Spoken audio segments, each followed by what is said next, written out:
Hello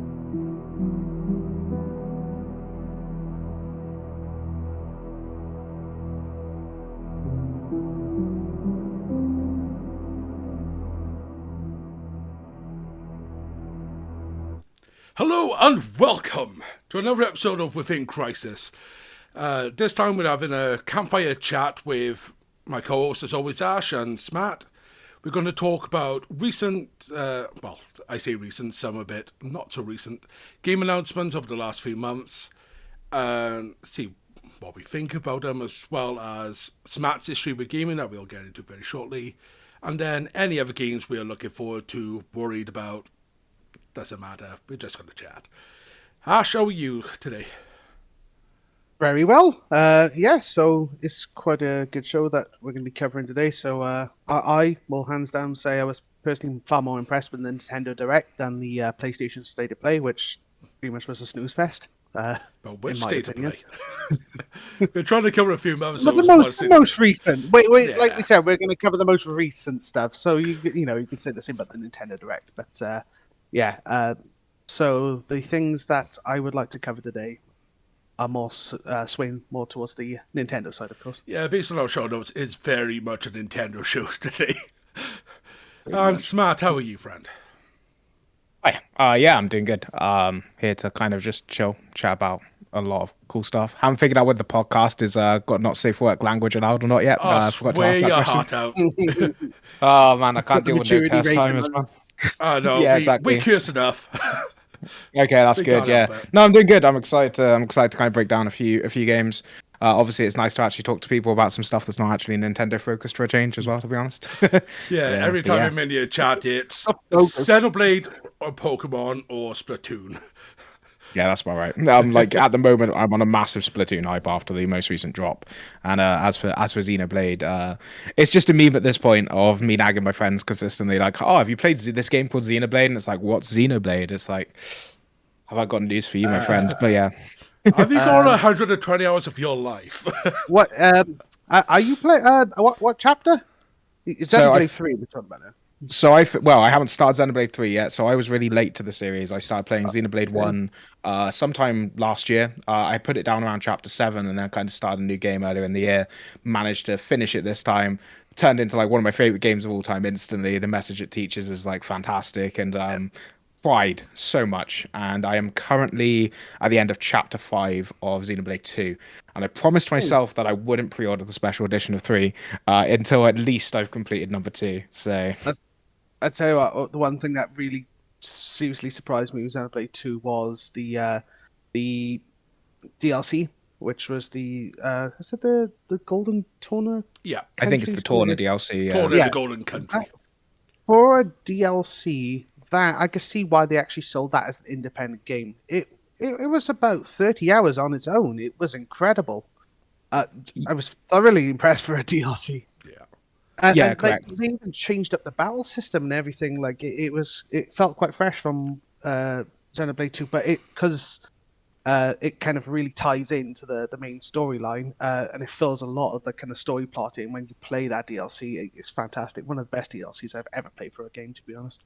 Yeah, like one of my biggest pieces of advice, I suppose, if I was going to talk about Torna, I haven't played Torna. However, if you can find a copy physically now, especially here in the EU, then definitely do it. If you can find it under about that £55, I don't know how much that is in euros. I do apologize, Mark. Then I'd recommend it because they didn't print many copies, and the physical game cartridge actually does contain the whole game, which is crazy. And we're finding that less and less with Nintendo games at the moment.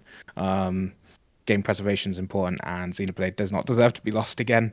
So that's. But yeah, bit of a tangent about Xenoblade. But yeah, a couple of Nintendo focused stuff at the moment. Been playing some Pokemon, obviously. Absolutely love the series, but generally just a Nintendo gamer for most of my life, along with everything else as well. But Nintendo's always been like, I suppose, my one true love of gaming would be the way I describe it. Yeah, well, that leans into how we always bring guests onto the show. What is your gaming journey? How did you start to where you are now with your gaming life? Yeah, I suppose I'll go first because it's easy. But Well, me and Ash have already said it. oh, have you actually? Straight on, Okay, straight yeah. on. So So we try I not to remember being- retread too much outside of tangential stories. Yeah, no, that's fine. So I remember being about 3 years old, and I popped over to a friend's house. They had a copy of Sonic the Hedgehog. I don't even remember the console, but I was very young, and I remember spending the day playing Sonic the Hedgehog and thinking it was awesome. And I was talking about it a lot, apparently, according to my mum. And one day, it felt like a couple of years later. It was about 4. Comes home with a Nintendo 64 with Mario Kart 64. I sucked. As you do, you know. And then my kind of game collection, it was a shared console, but it ended up in my room, you know.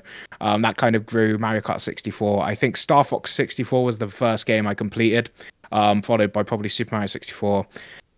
We didn't have like a lot of money for games, so I ended up replaying a lot of the same games. But ultimately, the one that really truly made me fall in love with games is a game called Banjo-Kazooie, which I think everyone is probably aware of what that is. I played the heck out of that. I've gone from having all the Nintendo consoles. I kind of dabbled with the PS2, great console, 100%. Went to the 360, went to the Xbox One, got into some PC gaming. PS4 won last gen, in my opinion. And then these days, because I have adult money now and no one can stop me, I kind of have everything. And as for Nintendo and a collector's kind of sense, I'm trying to start up my Nintendo Switch collection. I think I'm missing 3 first-party games at the moment: Triangle Strategy, Xenoblade Chronicles 3, and I forget what the other one is now. But yeah, it's been a time, and Banjo-Kazooie inspired me to kind of go on to studying games design as well. I've got a full-blown degree in computer games design, which I obtained at university. It's just it's my love for games is, you know, second only probably to my wife at the moment, to be honest. But yeah, it's you know, she supports it as well. We're both gamers, but it's just my way of unwinding, to be honest. Yeah. And it's good with friends too, man. Multiplayer games, that's a different conversation entirely. I've got 2 different kind of games. Multiplayer will be for my social aspect with friends, and you know, that's great, but it's a different kind of gaming to single player gaming. In my opinion, I think they're 2 different beasts. Even though you find they cross over on the same disc and whatnot these days, I think that they're 2 very different styles of gaming. But that's my journey in a nutshell. Started streaming, and here we are, somehow on my first ever recording of a podcast. So there you go. Yeah, I'm the only one without a computer gaming design degree here. You're both. yeah. I game did design- game development and AI, and I probably Wow. left our degree knowing less than I went in. Yeah, my current job is, funnily enough, in the AI sector as well. So we have something in common. I'm doing conversational There you AI at go. the moment. So yeah, but gaming wise, yeah, there's not a lot that comes close to my love of gaming. Yeah, I think that's the same for all of us. It's why we've been able to get so many different guest people on for these shows so far. We've had people who, on our first show, Mike and Tarkov, they've both been doing podcasts for a while. Mike has been video game journalist for years. And just like, yeah, you got a podcast show, we're down to join. Then there's people I know through the Twitch space.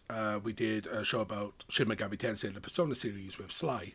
Again, it was just random question. Yeah, I'm down to talk about that. And it's just been snowballing since. Everyone we bring on has just been, yeah, this is our passion. We love to talk about it. Video games are a lot easier to randomly talk to people about than, say, sports, religion, politics.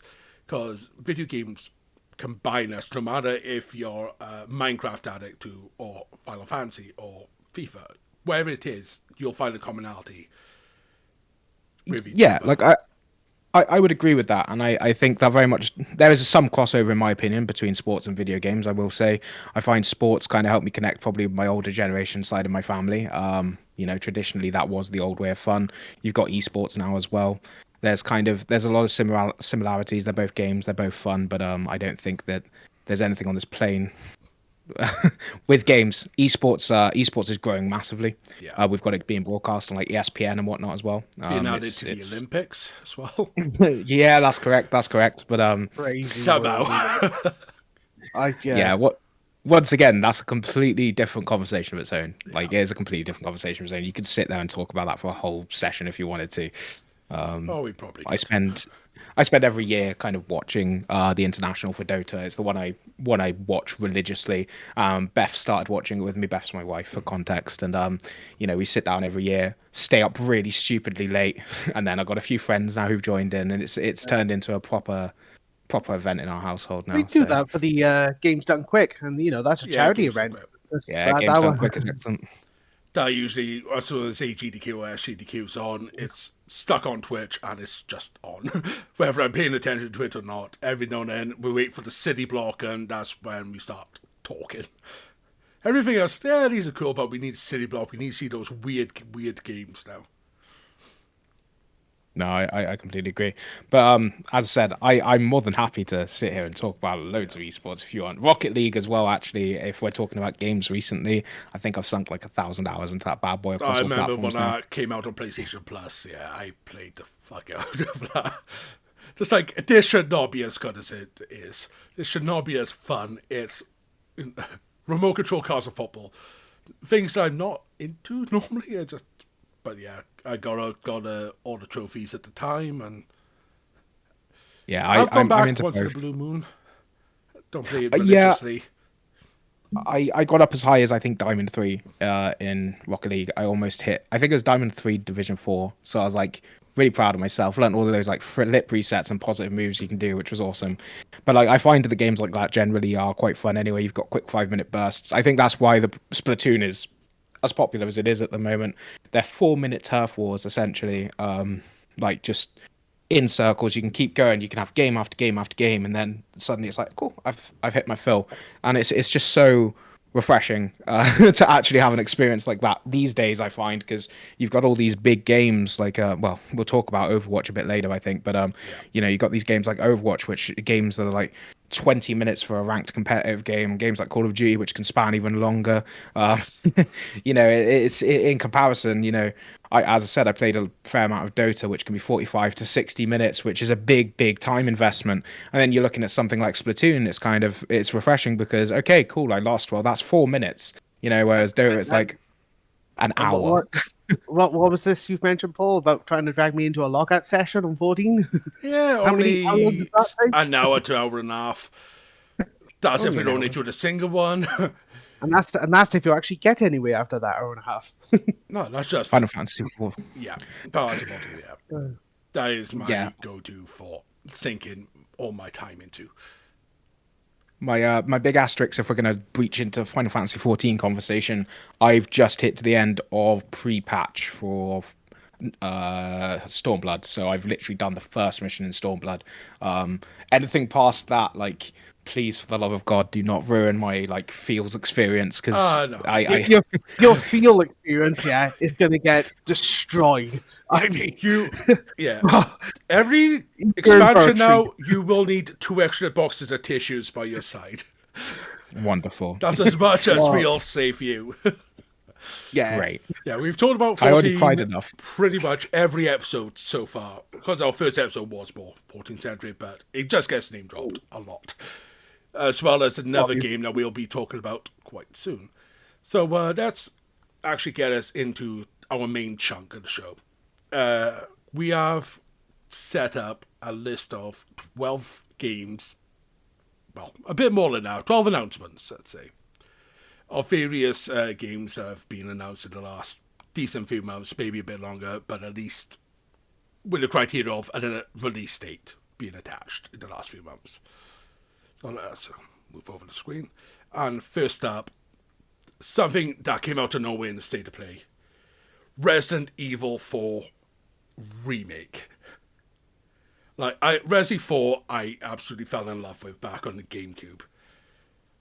1, 2, 3, I had memories of playing on PlayStation as a kid, but Resi 4 changed up the system. It felt more actiony, a bit less and the horror. camera angles. Yeah, everything got changed. The story was amazing, and I fell in love with it. I went back on PlayStation 2 when it got re-released there, played through it again. But after the remakes of 1, 2, and 3, I was not expecting this announcement. It had been rumoured, but yeah, it was not prepared.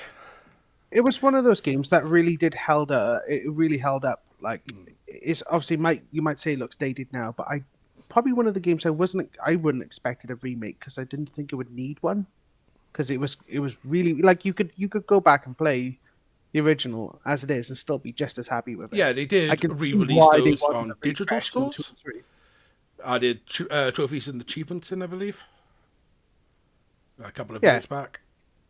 But you can see why, like Yeah. trying to get new players into the franchise. The original 1, 2, and 3 would be quite hard to swallow because they were Yeah. difficult. And getting someone to play Resident Evil 4 with that special limited edition chainsaw controller that came on the I GameCube remember version, that.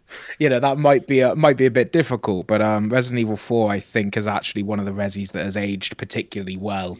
Yeah. You can get it. It's actually on sale on the Switch at the moment, I think, for like $7.99.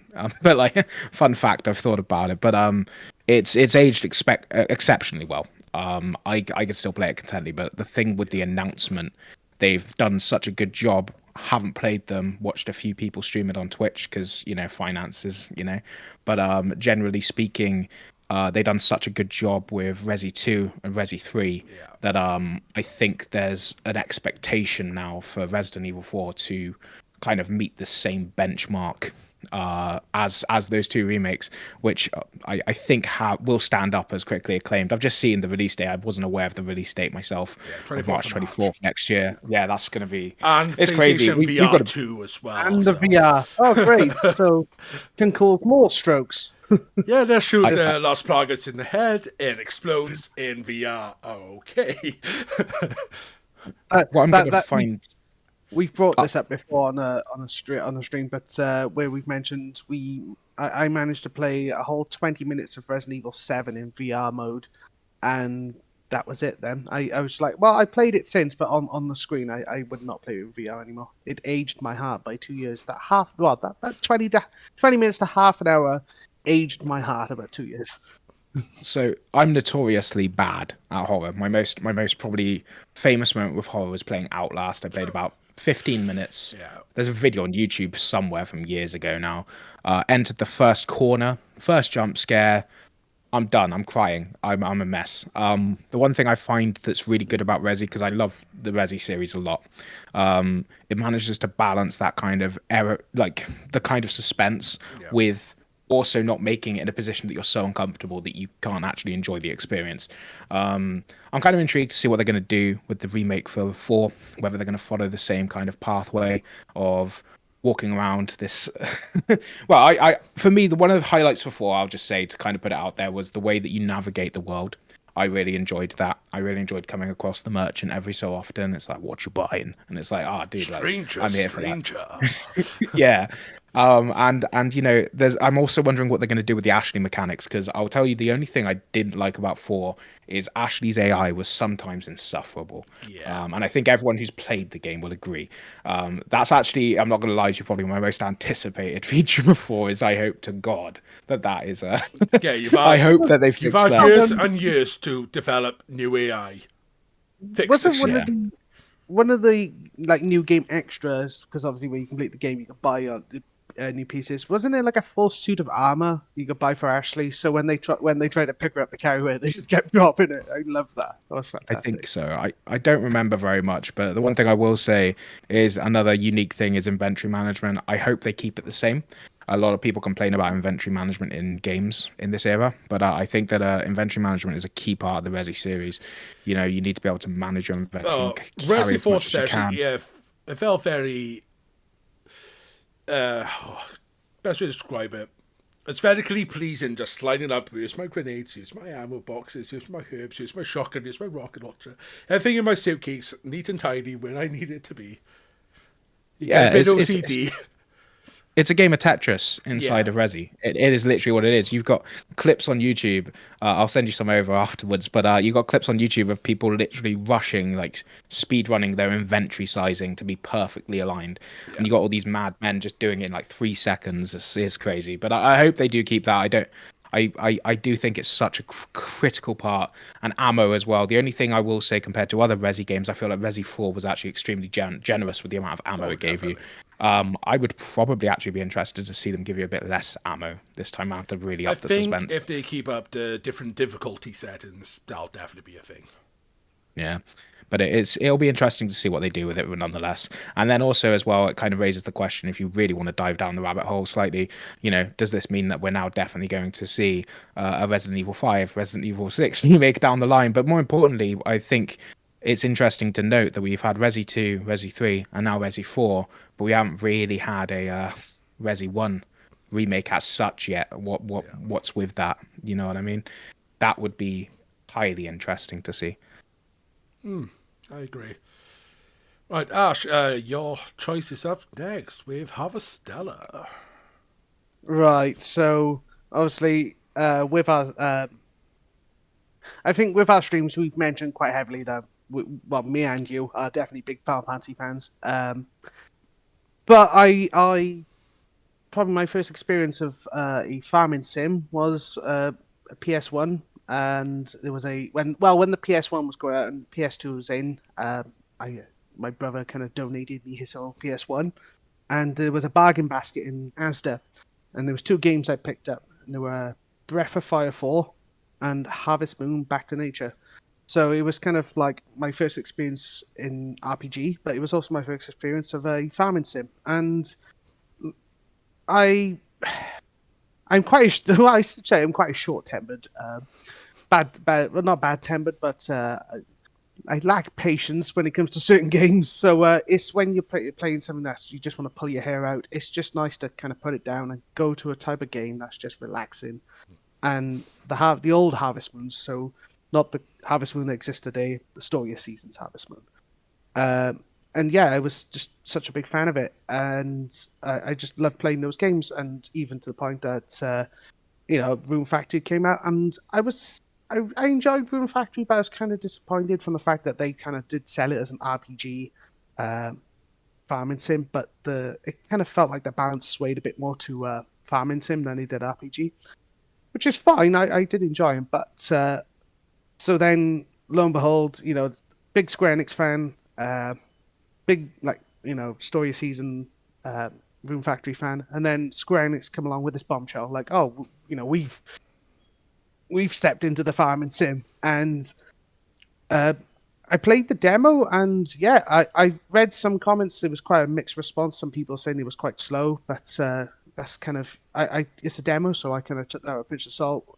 It is a farming sim after all, so because I guess people seen Square Enix and just assumed action packed because they are swaying more towards action RPGs these days. But no, I kind of went in obviously with my experience of playing farming sims and my experience of playing JRPGs. I'm so looking forward to this game. I played the demo. I'm thrilled that it's coming out, and yeah, it's probably going to be a game I will because I don't like pre-ordering games. But this one is kind of swaying me to actually pre-order. So a yeah, day one for you. Certainly a day one for me. And Paul will know I'm a bit conflicted on this one from the fact that obviously, like you mentioned as well, Matt, when you got adult money, it's brilliant. You can buy all these things, but the problem is, kind of tables turn when you're in school and when you're in college, you have no money to buy games and all the time to play them.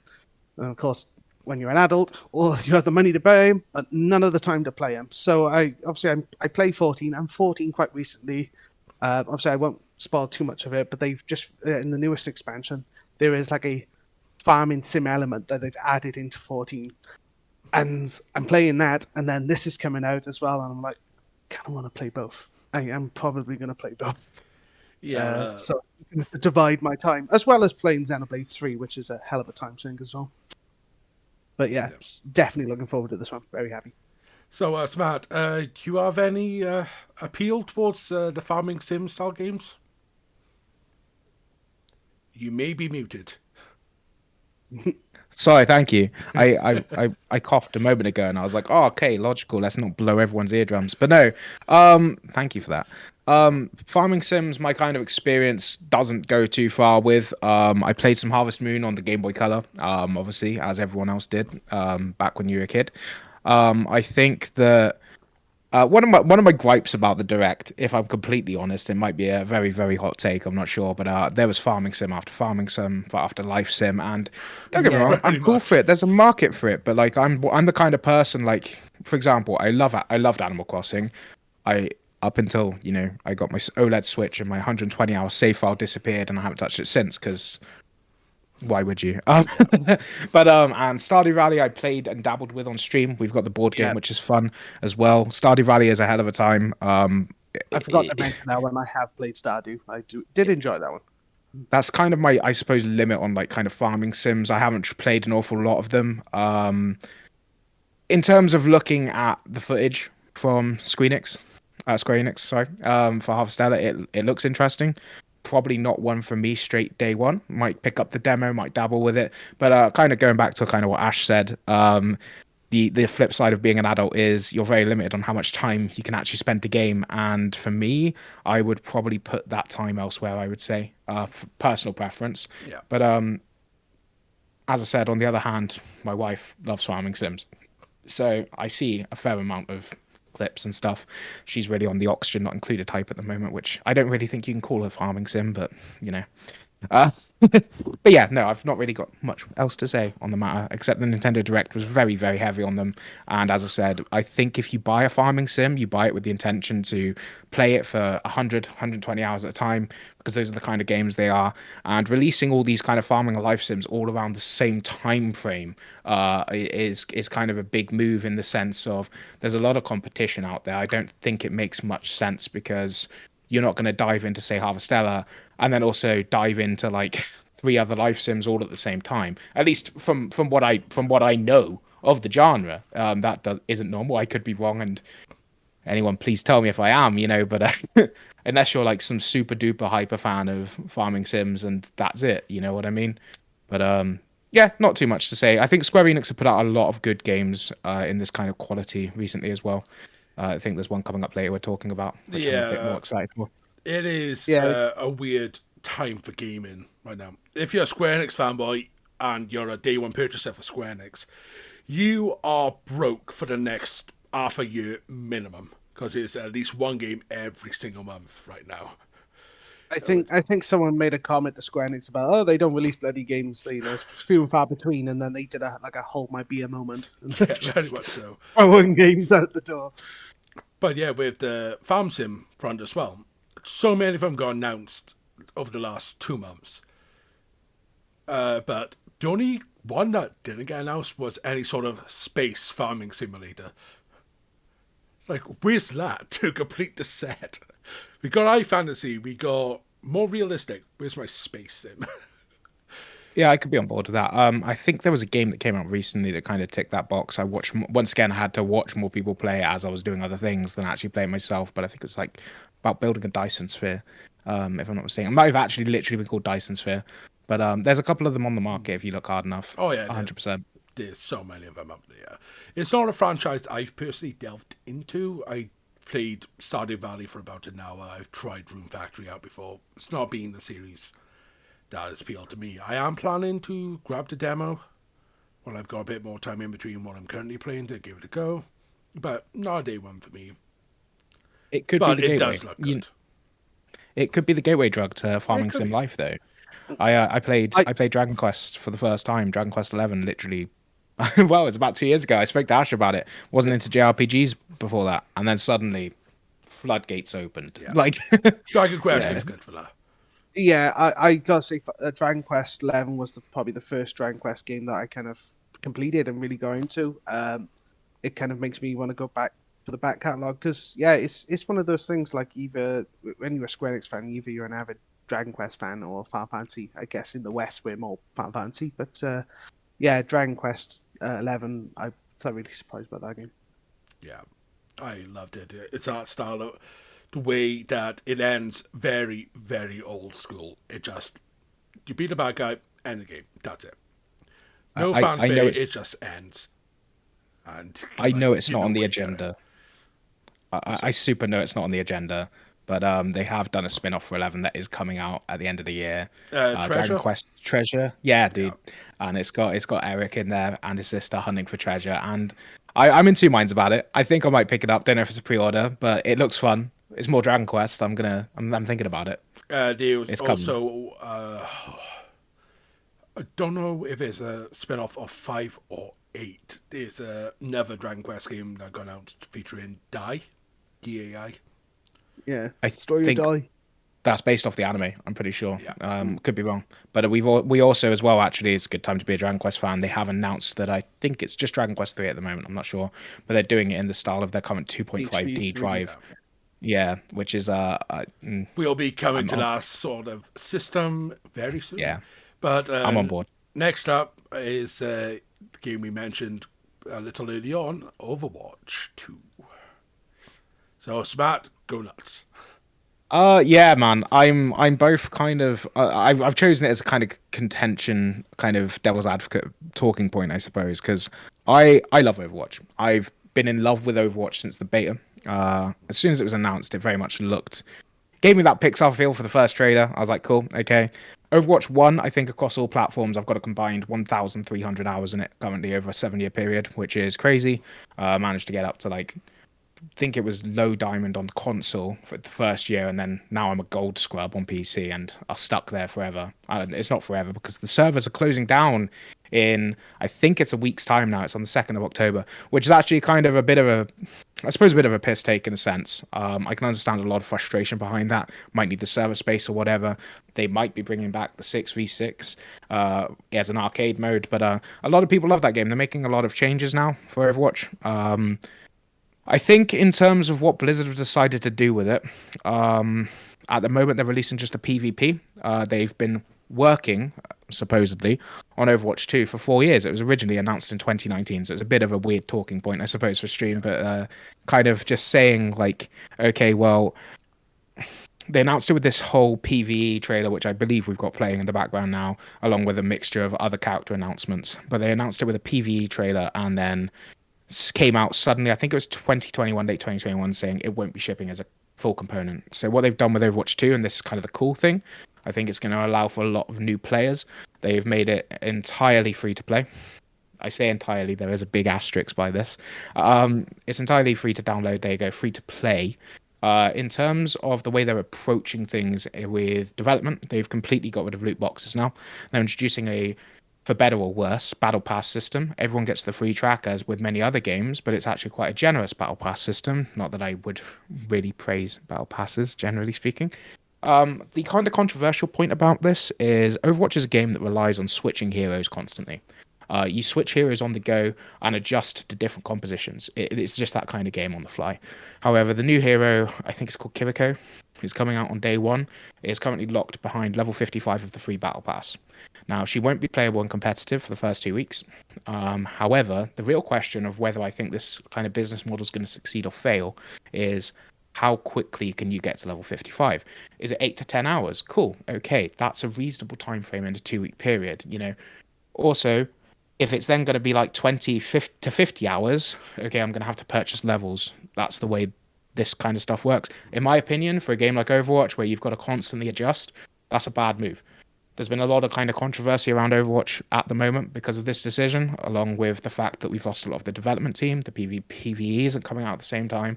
But the reason why I wanted to talk about it is I'd be lying if I wasn't extremely excited to play it and extremely excited to yet again put another 1,000 hours into it, because it doesn't matter to me, obviously, if it's level 55 or level 100. I know every season I'm going to hit it. I have friends who play the game consistently. Whether I think it's good for the health of the game or not is a different story. The thing I'm super excited for, which we haven't seen much about, is currently the PvE. They're currently very quiet on that. So essentially Overwatch 2, I suppose the best way to kind of say it to you, at the moment, it's not much of an Overwatch 2. They've reduced the team sizes from 6v6 to 5v5. They've lost a tank slot and dropped that down. They've announced, I think, 2 new characters, adjustment to existing characters, and a handful of new maps. But they've put out this development plan for the coming, I suppose, the coming year. It's a bit of an odd one because across the internet, if you follow any kind of spheres for gaming, there's a lot of, yes, this is going to be the most amazing thing in the world. It's Blizzard, yada yada. But then on the flip side as well, recent Activision controversies, which, you know, we will, I think maybe bypass because it could take up a whole time. It kind of seems in some aspects Blizzard are doing as much as they can to kind of put people off the game. I think from my standpoint, the kind of factor, as I said, will be how quickly can you unlock those heroes. What happens when the battle pass changes out? That's going to run for, 3 months? So you didn't get to level 55. Are you going to have access to that hero ever again? We don't know. There's a lot of questions that haven't been answered. But I wanted to talk about it because personally, I am so stoked for the amount of content that Overwatch gave me, what Overwatch 2 is going to bring. We're going to expect more of these beautiful cinematic releases they put out every single time they release a new character. You know, I think, in my opinion, it's a matter of time until we get a film full of Pixar-esque Overwatch content. They've got comics on the go. I'm really excited, but I think it's a very controversial kind of release currently to speak about. With battle passes in general, that seems to be the case. Even in Final Fantasy 14 now with our Play v Player, we have battle passes. We have season and season. It is very confusing trying to explain. You have series and season. You have your series that lasts a couple of months. No, sorry, other way around. Seasons that last between major patches, and you have individual series in between that still ranked play. But luckily, that's give or take every 4 months that'll cycle out. So plenty of time to level up, rank up. But it's no premium currency. It is just if you get to series 30, you've got all the rewards. And then you're just getting extra in-game currency. But on the flip side, you have stuff like Halo that's gone through so many iterations already of how it's doing its own battle pass.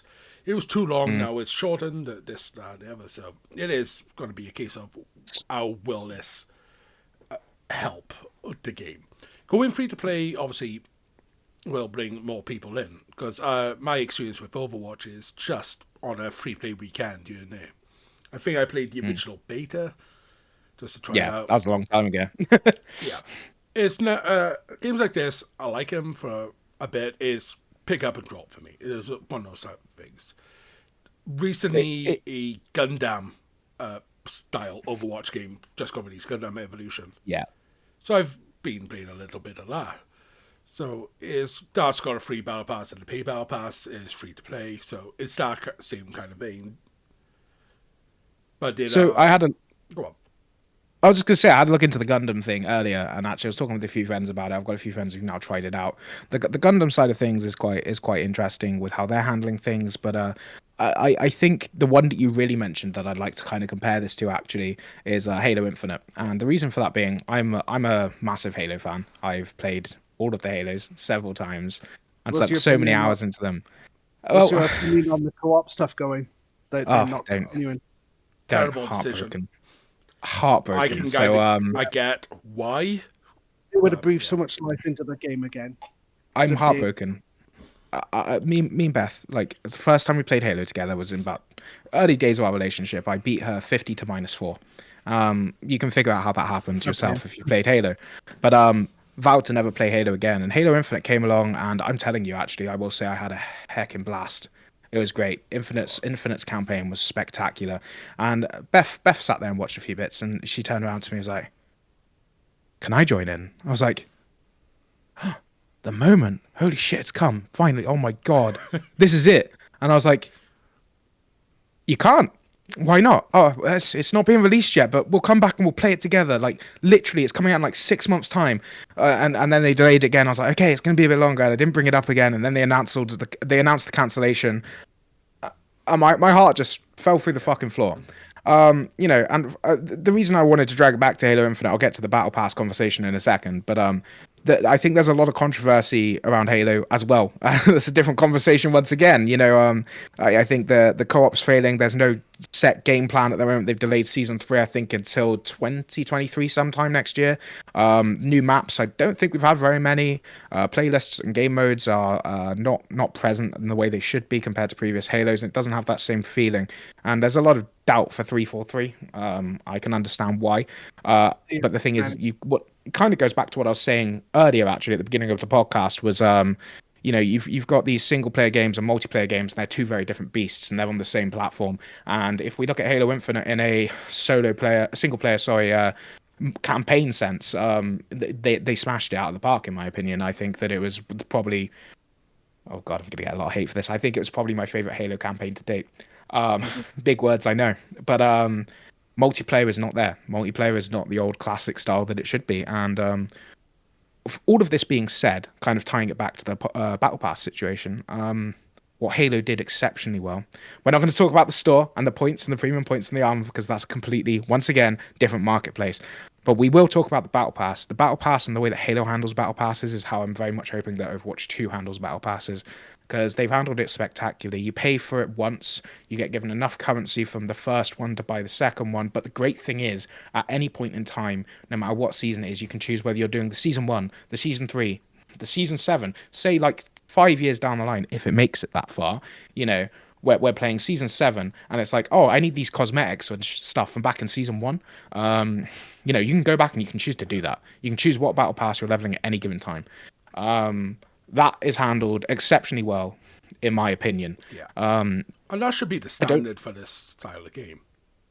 I agree completely. Halo doesn't have any pay to win features. You know, I don't think so far, other than potentially the hero crisis, shall we call it, there's anything like that in place for Overwatch. But for the style of game that Overwatch is, chucking a hero behind a battle pass, if you need to spend, as I said, more than 8 hours per season, 8 hours every 2 months on that game, grinding it, you're going to have a problem, especially if you can't revisit the battle pass. And I say the limit's to 8 to 10 hours. The truth is, if you're not playing more than 8 to 10 hours every 2 months of the game, you're probably just not that into the game. Yeah. Is my opinion. You know, multiplayer games, we've all been there. You know, come home, sit down with your friends, 2-3 hours in the evening, sit down and just grind a game when you're super into it. 14, for example, you look at how much all of us have probably played a 14. It's a similar thing.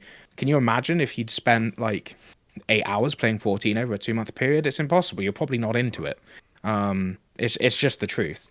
At the same time, what happens in the situation of, let's say, you know, you wanted to get into Overwatch in 6 months' time.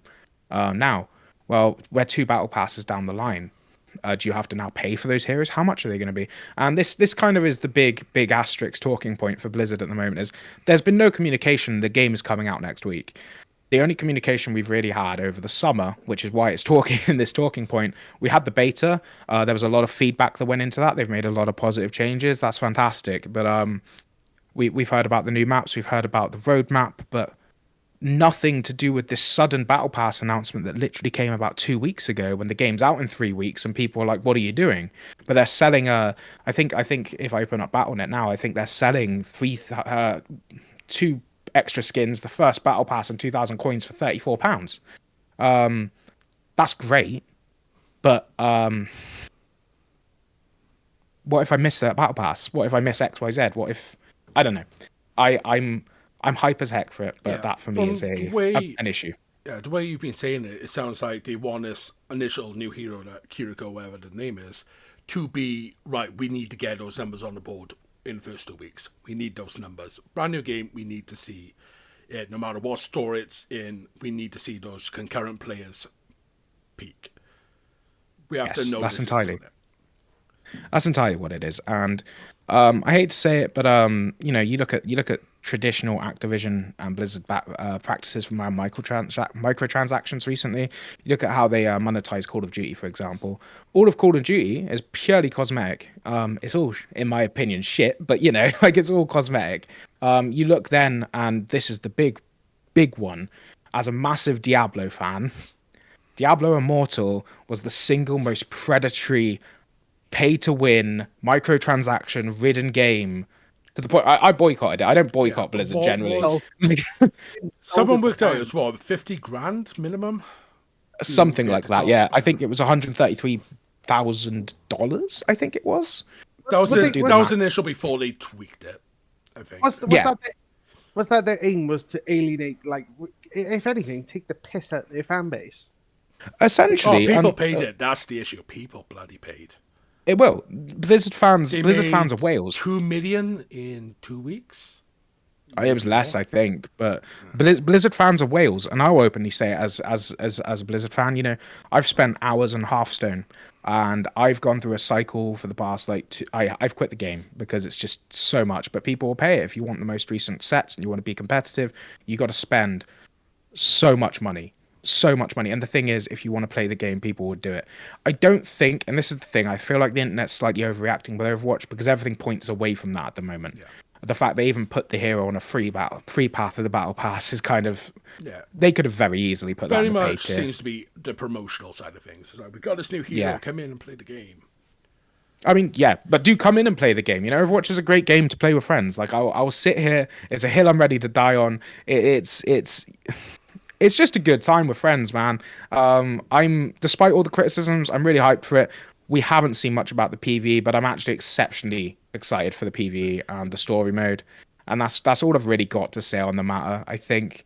Yeah, it's probably going to be one I'll pick up and give a go. How about you, Yeah. Ash? Yeah, like you said, it's the playing with friends, and like it's kind of a bit of a short burst. Like we play 14, but that can be quite in depth as well. But Overwatch seems like the type of game you can pick up and put down and play online with friends. So yeah, that kind of element does attract me to it. Yeah.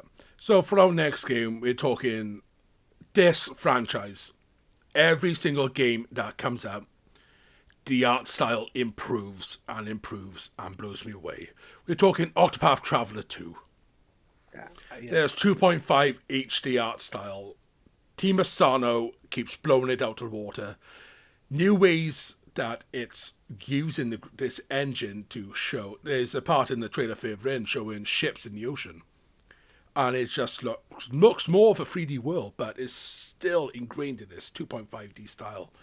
Going a bit more modern now. It looks like we've gone through a bit of an industrial revolution. I am so excited for this game.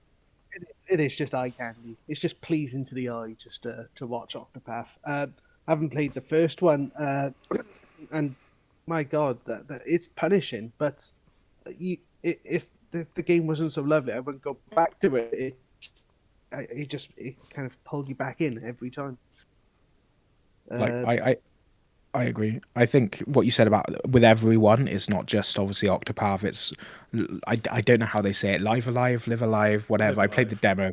Fantastic. The demo was okay from what I played. That's the other game I do not own on the Switch yet. That's on the list. There you go. Boom. I think it was Triangle Strategy as well. Yeah. Like they've nailed the engine. I think down to a T. There we go. Perfect. Ash just for those who aren't watching it and listening, that's just Ash holding up and bragging about his I'm sorry, Live Live Alive. Alive and Triangle Strategy. throw that one Yeah. to you as well. You said there was the two you were missing. Yeah, like there we go. You know, so there we go. Xenoblade Chronicles. As much 3D. as we'll quickly chat about Octopath, I want to say this. This style of engine, as people who grew up on 16-bit consoles, 32-bits, and, all that, can you imagine seeing remakes of, like, the original Pokemon in this engine? And for me and Nash being Final Fantasy, there's Final Fantasy 6. Seeing the classic 2D games in this engine, like, when they've gone 3D, it's lost some of the appeal, some of that heart the original games had, where it was limited by what they could do with the maps. I know. So Square quite recently did the Final Fantasy 1 to 6 and the kind of Pixel the remasters, CRT yeah. Pixel remaster, and I was kind of disappointed because I really was hoping they'd do a 2.5 of Final Fantasy 6. It could have benefited from it so much. I think I'm kind of on board. Like, there's been these weird remakes of old JRPGs which have all the original assets except the playable characters, and they're these weird like 2D layout, and it's like it's just hideous. I'm just gonna say it as it is, you know. And then you've got this, you know, they've nailed the engine now. Can you imagine how they can print money by going through their back catalog? I'm a sucker. Like, one thing I didn't mention at the beginning, like, I'm a casual hobbyist pixel artist as well. It's just something I do in my chill time. This, for me, like, I look at it and I'm just like, I might just quit. Like, legitimately, I might just quit. It looks great. I think the way that they stylize the games makes you want to play them. So Octopath Traveler, I do have a bit of a confession. I think I got to the end of everyone's chapter 2s and kind of stopped. Reason being, nothing to do with the art style. The soundtrack is one of the best soundtracks I've listened to. But for me, I wanted them to cross paths a bit more. They said that is very much a thing they'll add into this. As you pick up more party members, they will interact with the story a lot more. Yeah, and from what I can see so far, it doesn't look inherently connected as such. It looks like it's going to end up being Final Fantasy in a similar sense. There's callbacks, but generally speaking, you can play them on a standalone basis. Yeah. This is set at a different time period. Yeah, like it looks good, and I think if Square keep putting these out, I think my most anticipated potential future would be Chrono Trigger.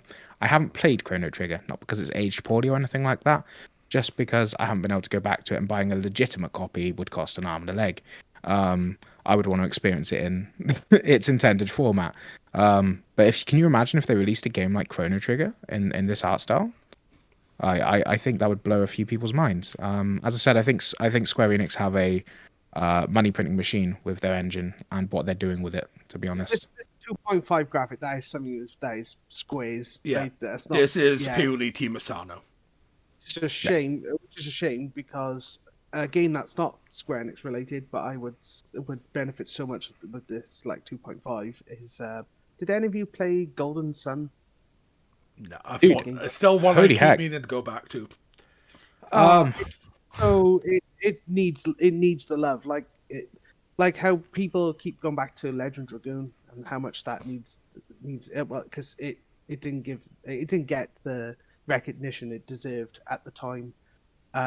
Golden Sun is another one for me that I feel like needs more recognition. Golden Sun is an interesting one because I remember first reading, I think it was a Nintendo official magazine. Might have been before them, actually. It was the original Nintendo magazine I got when I was a kid. I remember reading about Golden Sun, looking at it and thinking, holy shit, this looks great. And unfortunately, when it came around to buying a copy over here, I don't know if we just didn't have as many like published or whatnot, but by the time I got around to actually being interested, it just cost an arm and a leg. I picked up a copy. So it was Golden Sun and Golden Sun: The Lost Age. I think was the 1 and 2 on the Game Boy Advance. I picked them up from Game Station when they were still around. The first copy I picked up a boxed copy for £7 of the first game, and I think £10 with the other one. And I obviously got rid of them, and I'm kicking myself really. Man, if they put Golden Sun out in this style, that'd be a day one pre-order for me, hands down. So there's so many games that would just bring them back in this style would stand out. I mean, you're looking at a Game Boy Advance copy now, just boxed of Golden Sun. You're looking at paying about 55 to 60, somewhere in the realms of 55 to 70 pounds. It goes to something I actually talk about a lot on with my people, I suppose, on my stream is, as much as I love Nintendo, but for the love of God, they need to make their back catalogue so much more accessible than they do. But at the same time, I think I've got to the point, because Nintendo have this habit of fully pricing things up to full price. There you go. Way to circle around the houses with my vocabulary. But I think they've got such a habit of just releasing a port and being like, oh, here you go, $49.99, boom, let's print some money. And it just won't go down in price either. That's the one thing I despise a bit with Nintendo is a game, Breath of the Wild 1, that is still a £50 game. Yeah. Even on sale. Even on sale. Still at that. Yeah, on sale it drops as low as £33 digitally, I think. And my kind of point I'm getting to, I suppose, is, imagine these games like Golden Sun, Earthbound, like people are crying out for it. Instead of just chucking out this port and saying, hey, give us some money, imagine if Nintendo actually, reached out to fucking ScreenX and were like, hey, do you fancy going through our back catalogue? Imagine an Earthbound with this kind of art style. Imagine Golden Sun, like Earthbound. Earthbound, I'm on the fence with because I'm not sure it'd fit the theme of the game and the style. But there's several old school Nintendo RPGs that would benefit from something like this. The original Phantasy Stars being a good example. I'll be interested to see if Nintendo have retained, because obviously it was announced in the Nintendo Direct, if I'm not mistaken. I'll be interested to see if Nintendo retain the exclusivity license for Octopath for the first year again before putting out on other platforms. No, it is cross-gen. Oh, has that been confirmed? Has it? Oh, that's a time. Nonetheless, The only place it's not out now, number one anyway, is PlayStation. I believe that's the only console missing Octopath now. That is a strange decision. It's ScreenX. Not on Xbox for Octopath 2.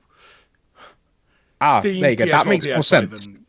Yeah. Game Pass as well. Like the first Octopath's on Game Yeah. Pass, I'm pretty sure. Yeah, Xbox makes sense, but it wouldn't surprise me if Sony or Nintendo. No, I was going to say Sony did the usual trick of paying for exclusivity and locking off of Xbox for a while. It's a potential. I don't know. Could be chatting out of my ass, but like it's something that happens far too It does. frequently in the game Mainly space. with the and Final Fantasy series that happens at the minute. Yeah, Especially either way, with 7. Octopath Traveler remains to be one of my favorite soundtracks. I think. Yeah. If Have you played the mobile game? Champions of the Continent? I have not. The soundtrack not, of that is even better. It's a gacha-based game, but it's a brilliant game in its own right. It stands apart from its gacha system. You know, so mobile games probably my least ventured into space if we don't include Pokemon Trading Card Game Online and Hearthstone, which I don't play anymore. So there you go. But yeah, it's probably my least venture to space. I know there's a few good games on there, but just I kind of keep out of it. This though, do we have a release date for this yet? I have to wait for Good it to question. loop around. Yeah, I think I'll it's look back. next year. I think that's as much as we've heard. Yeah, I'm not can't skip sure. through February 24th, 3 there days you go. after my birthday. There you go. Hint, hint, Beth. Like, but yeah, it's gonna be a good time. I don't know if I'll pre-order it straight away. I think I might wait. I panic bought the original Octopath because I saw it was getting sold out everywhere on the Switch. Yeah, it I wanted was a physical extremely copy. popular. Next up, we have another one of your choices, Matt. Sonic Frontier.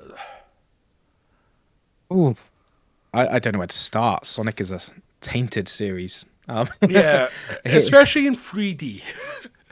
Yeah, man. So Sonic hasn't had the best time in 3D. So generally speaking, I came on the Sonic train. As I said, Sonic the Hedgehog was my first game I played, but never went back to it because I had Nintendo. Didn't actually complete the first Sonic the Hedgehog game, I think, until I was about 19, which was crazy. But best Sonic game we've had in the past recent years was Sonic Mania. There's no, Yeah. I don't think anyone would disagree with me on that. Also helps that it was fan made. Exactly, and you know, Sega have a lot of time for their fan base, modders, and they do a lot of encouragement. However, as great as that is, I think Sonic has needed a nice, safe transition to 3D for a long period of time. So, from my perspective, I think Sonic Adventure 2 Battle was peak Sonic 3D.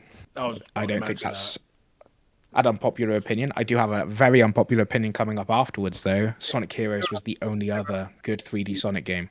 There are plenty of I 3D. forgot about that one existing. Sonic 06 has destroyed my memory with Sonic 3D games. I'm just saying, yeah, that's what I'm saying. There's plenty of duds of 3D Sonic, isn't there? Yeah. Oh, there is. The thing is, though, some of them are so bad they're good. I got a friend recently. I watched them play through Sonic Riders, and that's held up pretty well. That's surprisingly one of the most upheld 3D Sonics. But I suppose the point I'm kind of getting to with this is a lot of Sonic fans, speaking for myself and what I've seen on Twitter, are extremely excited about this. It looks like there's been a lot of love and attention put into the game. We've had a variety of trailers kind of dropping. Since around February, at the beginning of the year, we had our first kind of sneak peek. I think it was around the anniversary when they did the concert.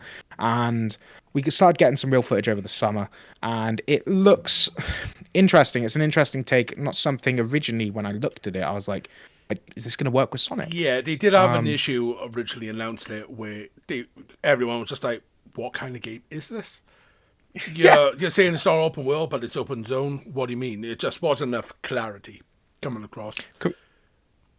Correct. And we're going through this kind of era. Like, I had a conversation with a friend a recent period ago. There you go. Great use again.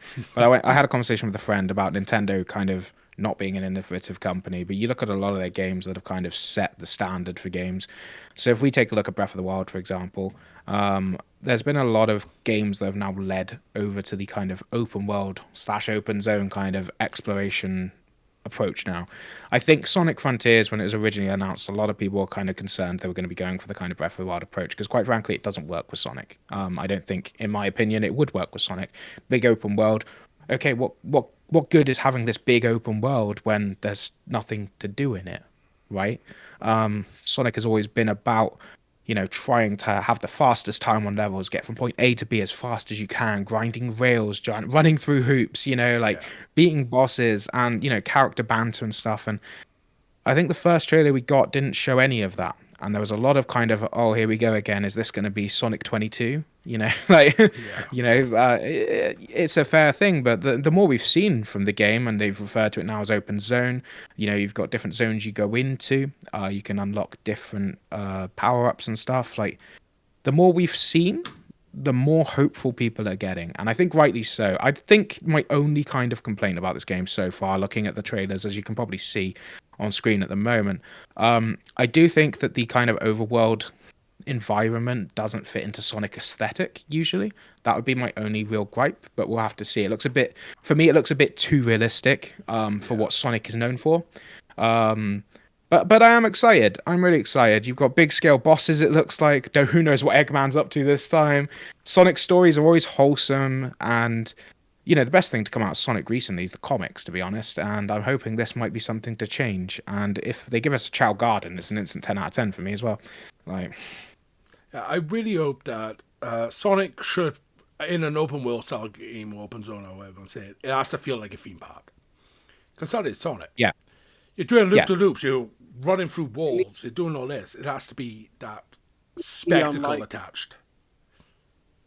What was that, Ash? Yeah, it's not much color, like you say. It's very open world. I wouldn't say bland, but like the one thing that when I think of Sonic, I think of the colors, quite vivid colors, neon lights as well, and doesn't seem to have that from what they've shown. But again, they might. Yeah, there's certain parts of it. It looks more like a Nier game than a Sonic, with its style and some of the bosses where you're going around that one ring, that giant ring. That just reminds me of some of the ending bosses from Drakengard. It just that's interesting. Yeah, I'm not sure how I feel towards this. I hope this is a demo. This is one I hope they publish a demo so I can feel the gameplay. Because if Sonic doesn't feel fast, that's instant no. I mean, looking at this now at the moment, what's on screen, people have been asking for a new Shadow of Colossus for ages, right? Like, there you go. You can have Sonic of the Colossus instead. Like legit, dude. But going back to the Chow Garden comment, the only other thing I'll say is how the hell Sega haven't made a mobile Chow Garden yet. Yeah, Chow Garden standalone. Print money. Farming Sims, Chow Garden. Mobile game, microtransactions. And next up in our topics, one of Ash's, Fire Emblem Engage. Yes, was a very surprising one. This, I was not expecting it. Obviously, I remember playing the first Fire Emblems back up on the Game Boy Advance. I never really got into them at the time. I think I was just too busy playing Golden Sun, perhaps. But yeah, Three Houses. When I picked that up, I was blown away by that game. Completely. It was a fantastic game, and a game where once you've completed it, you straight away you go for the rolling credits, and you start a new game straight away, going okay, straight into the next gameplay of it. Yeah, that was. That being my first proper experience of Fire Emblem. And then, of course, they released the Dynasty Warrior-esque type Fire Emblem quite recently. And, yeah, I think it was just totally unexpected. I didn't think they were expecting we were expecting a mainline... I certainly wasn't expecting a mainline series to be announced so soon. And, this is... like I said, it's not going to be a pre-order, but it's definitely going to be a game I will be picking up. I am very much into my SRPGs, as they are known these days, or tactical RPGs. Especially recently finishing Triangle Strategy and Three Houses I completely fell in love with. But with this trailer, I giggled when I noticed the main character's hair. It's like, yeah, this is a Nintendo game. I didn't need to see anything else, because that's his hair color. He has got Joy-Cons for hair. Yeah, okay. I see it. I do see it. You'll never see it now. The thing is, as well, I think coming off the back of Three Houses, there's going to be a lot of questions. So for me, my kind of thoughts are I'm excited about it, but I'm new to the Fire Emblem world. I tried, I think, Fire Emblem on the DS, tried an hour and a bit, didn't gel with it. Tried again on 3DS once again. I think it was Awakening I tried, and then it was like, oh, not really feeling it. Three Houses came along, and holy shit, like blew me out of the park. And you got a bunch of lovable characters, really well designed characters actually as well. You've got this wonderful kind of Persona-esque gameplay mixed with. I really hope they keep that. I can't see it happening. It seems to be with them mentioning that your town will get more people and stuff over time. On YouTube, that is because of your own personal choices that affects it. Like Three Houses was, you help save a blacksmith out on a mission. They end up coming to your city. Now you got a blacksmith to improve your weapons. I think the core gameplay for Fire Emblem is good. I'm excited to see Marth in there as a Smash player. I just want to point out, I just had to Google because I remember obviously GameCube Fire Emblem. The main protagonist of the Fire Emblem that was on the GameCube also had a hair color, Path of Radiance. His hair color was the same color as the original GameCube. Maybe it's the pattern they're going for. Yeah, like a bluey purple. Could be a callback, like because Marth is in this game too, and I think Marth was last seen on the GameCube, if I'm not mistaken. I know that they were introduced in Smash Bros. Melee, so for me at least, that was my first exposure, I suppose, to Fire Emblem was through Smash Bros, which always does an excellent job at advertising other games. But I'm excited to see Marth and learn more about Marth personally. As long as they keep, for me, I want them to keep the Three Houses kind of mixture of getting to know peeps and then walk around. But even so, I don't think that's necessary as long as they can tell a compelling story as well. That's the other side of things. I think the Fire Emblems I've tried before, I didn't really gel with the story.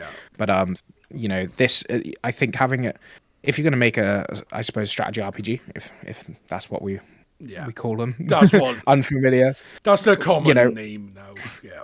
Unfamiliar with the genre, generally speaking, but if that's what they refer to, then we'll go with that. But if you're going to make strategy RPG, I think that it's very important if you want to keep your audience entertained. That the story that goes alongside it is phenomenal. I think the art style, I think, is an improvement from Three Houses. If I'm honest, definitely, it hasn't really given us much. Nintendo opened up their Direct with this, and I think the Nintendo Direct didn't cover off a lot of what people was expecting. But I think this was what's the Obi-Wan quote, if I'm not mistaken? A surprise to be sure, but a welcome one, I believe. But nonetheless, it looks great. I'm on board. It's a Nintendo game. It's going to be on my shelf. Like, And it's going to be one of those ones that will not come under $49.99. Yeah. It does. Yeah. And it will get DLC, large-scale DLC. It will be announced with a large-scale DLC, which is the common phrasing they're using for everything at the moment. It's a bit strange in my opinion, but long gone are the days where a game comes out with all the content, So yeah, this is definitely one I'll be picking up. May not be day one, see how my finances are, but it's definitely one I definitely want to play. Next up is a series that's near and dear to my heart. I have fallen in love with over the years. Now rebranded under Like a Dragon, Yakuza 8, Like a Dragon 8. Not confusing for the Western audiences. No, not at all. They've rebranded since the previous game where they swapped protagonist from Kiryu Kazama to this guy whose name escapes me because I'm so used to hearing Kiryu-chan over the course of multiple games. But yeah, these games... Town Simulator with combat on top is how I personally describe them. They're absolutely silly, crazy, and amazing. So my experience of the Yakuza games was Yakuza Like a Dragon, which is Like a Dragon 7 to Asia. But that you're saying how I didn't realize how silly these games were until I got to that scene where it was a bunch of Yakuza dressed up as giant man babies. And then I was just, what the Christ am I playing here? Yeah. I think I would have put a big disclaimer and a big kind of like open, honest moment for a moment. So, never played a Yakuza game before. Hear me out, let me finish. And then I got my Series X, and Like a Dragon was a launch game, I believe, for the Series X, and it was the first like game that I got. Oh, you're on the same And boat as me then. oh, dude, so like never played a Yakuza game before. I knew they'd been known for their wacky stuff and everything, but I haven't finished it. Is the question here. So I got up as how have you both finished it? Like I have. I should have it. Oh, okay, cool. So, for me, I'm up as far as you've got this big reveal to do with the political nature of what's going on. So I think chapter 11, maybe, not sure, maybe, could be wrong, who knows. Anyway, and The summons this big are amazing outing. in this. There's a betrayal, shall we say, that's just happened, and you're like, oh, okay, shit, and I got into this like underground car park that seemed like it was going to be a bit grindy, and I never really picked it up again. Not out of the fact I didn't want to, just I think life got busy, and this happens all the time to me. Hey, Life that got was busy, and I result. didn't go back to it. And that was about last year, and now it's got to the point where I'm going to have to restart. I've got a week off this week, actually. I might actually just play it this week. Originally, I was going to be like, I'll play it on stream, but then it's like, people are going to come in and like spoil it, and I'm like, ooh, please no. It's gonna be a restart for me because I had it. I was playing on Game Pass, but my Game Pass has expired because I just wasn't getting my money's worth out of it. I didn't have the time to be playing it, so I just let it expire. But it did come out as one of the free PS Plus games back last month, I believe. Yeah, and I think a good kind of talking point that might be worth addressing. I don't know. I haven't played previous Yakuza games, as we just discussed, but actually, what the big draw for me with Like a Dragon was, I just come off the back of Dragon Quest XI, just got into JRPGs, and I saw that firstly, It's the first one with a JRPG system. yeah, attached. is it Ichigo as well? I think it's Ichigo. It might have No. been Ichiban or Ichigo. Ichiban, that's the one. Yeah, there we go. Cool. I can't remember who Ichigo. I think that's Bleach, but Bleach, yeah. yeah, there we go. Which new Bleach season coming out like next month or whatever, Yes. right? Where's the but, English announcement? Where's it streaming over here? They don't soon, tell my us. friend. Soon, my friend. Soon. Like, I promise. But, like, nonetheless, I say I promise like I'm an insider knowledge. I'm just saying, like... They just need to Track- announce who's doing it in the West. So, Bleach I only started reading recently, believe it or not, as well, once again. It's just something I got into recently, but that's a different conversation. Once again, going back on Tangents to the away. topic... Yeah, there we go. Like, my brain just goes like a shotgun sometimes and just scatters. But yeah, back to Like a Dragon. The thing that really pulled me in was how big of a fan this man is supposedly of Dragon Quest, and that this whole game is based around the premise of, oh, this is just one big game of Dragon Quest for me. And I'm like, Yeah. that's so fucking interesting. That's so cool. And then I just got drawn in by the trailers. I was like, okay, cool. And I'm gonna give this a good heckin' go now. And man, I might go back. As I said, I might go back and visit this week because I'm really hyped. And I saw the trailer for 8. I don't actively try and avoid things like announcements and stuff most of the time. And I was just like, all of a sudden, that kind of flame to finish it got reignited. I know, like, once again, talking about my wife, as it were. Yeah, the summons are class as well. But like, she sits down and watches games. This was probably the most, Like a Dragon was probably the most engaged she's been sat down watching a game because there's so much crazy shit that just happens constantly. The summons are absolutely crazy. There's a fucking lobster summon, dude. You can summon a lobster. You can, I think, was it a Robovac you can summon? I don't know. I don't know if I got that far, but There's I know it could all happen. weird ones. There's Masochist that you can summon. Man, There's talking so about life many. sims. Life sims. Actually, my favorite sim of any kind is the fucking market sim in Like a Dragon. I spent yeah. so many hours on the stock market. I think it's stock market. I'm not sure. They've But like, tended to have a minigame like that across every entry in various so good. forms. But there's usually something like that. And if you've played the other ones, you'll notice that with the previous protagonist, Kiryu, he'll mention, oh yeah, I've been a movie director, I've worked in I've managed towns, I've managed nightclubs, and your first entry is, how the hell have you got time? You're a bloody ex-Yakuza, what? yeah, no, and I think as well the kind of big deception around the Yakuza series is, you know, this image we have of the Yakuza in Japan, and there's these violent, aggressive people, slightly classy, you know, and then we come across Ichiban, who's just this giant goofball with a heart like so big, Yeah. such a big heart, and I think generally speaking, he is one of the most lovable characters I played with in the past few years. regardless of whether I finished it or not, I fell in love with the character pretty much 3 chapters in. And I'm so excited to see the character coming back for a second entry. And I'll be honest with you, I feel like it might have ruined my kind of capability to maybe go back to other Yakuza games. Yeah, like since you guys haven't finished 7, I can't really say what I want to say because it's too much spoiler.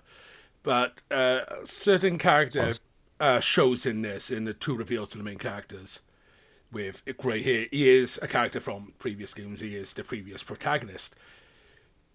Events in 7 lead to the question of why is he here? Like 7 was meant to be, all right, we've retired Kiryu in game 6. That was his swan song. It's called, I think it's Song of Life, the actual subtitle. It was meant to be the end of Kiryu being the main character. And he keeps coming back. They just cannot get rid of Kiryu.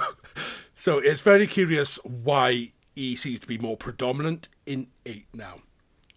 Outside of the fact that he's getting its own side game in Genshin, the man who gave up his name, which is also I'm super excited for.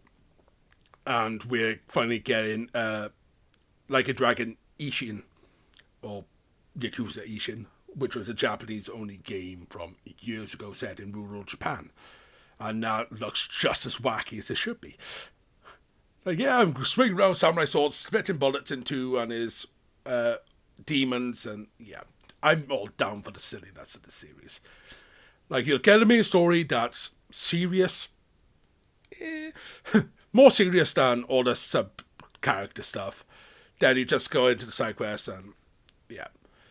But when Ash was in Japan, traveling 3 years ago, I said this to him.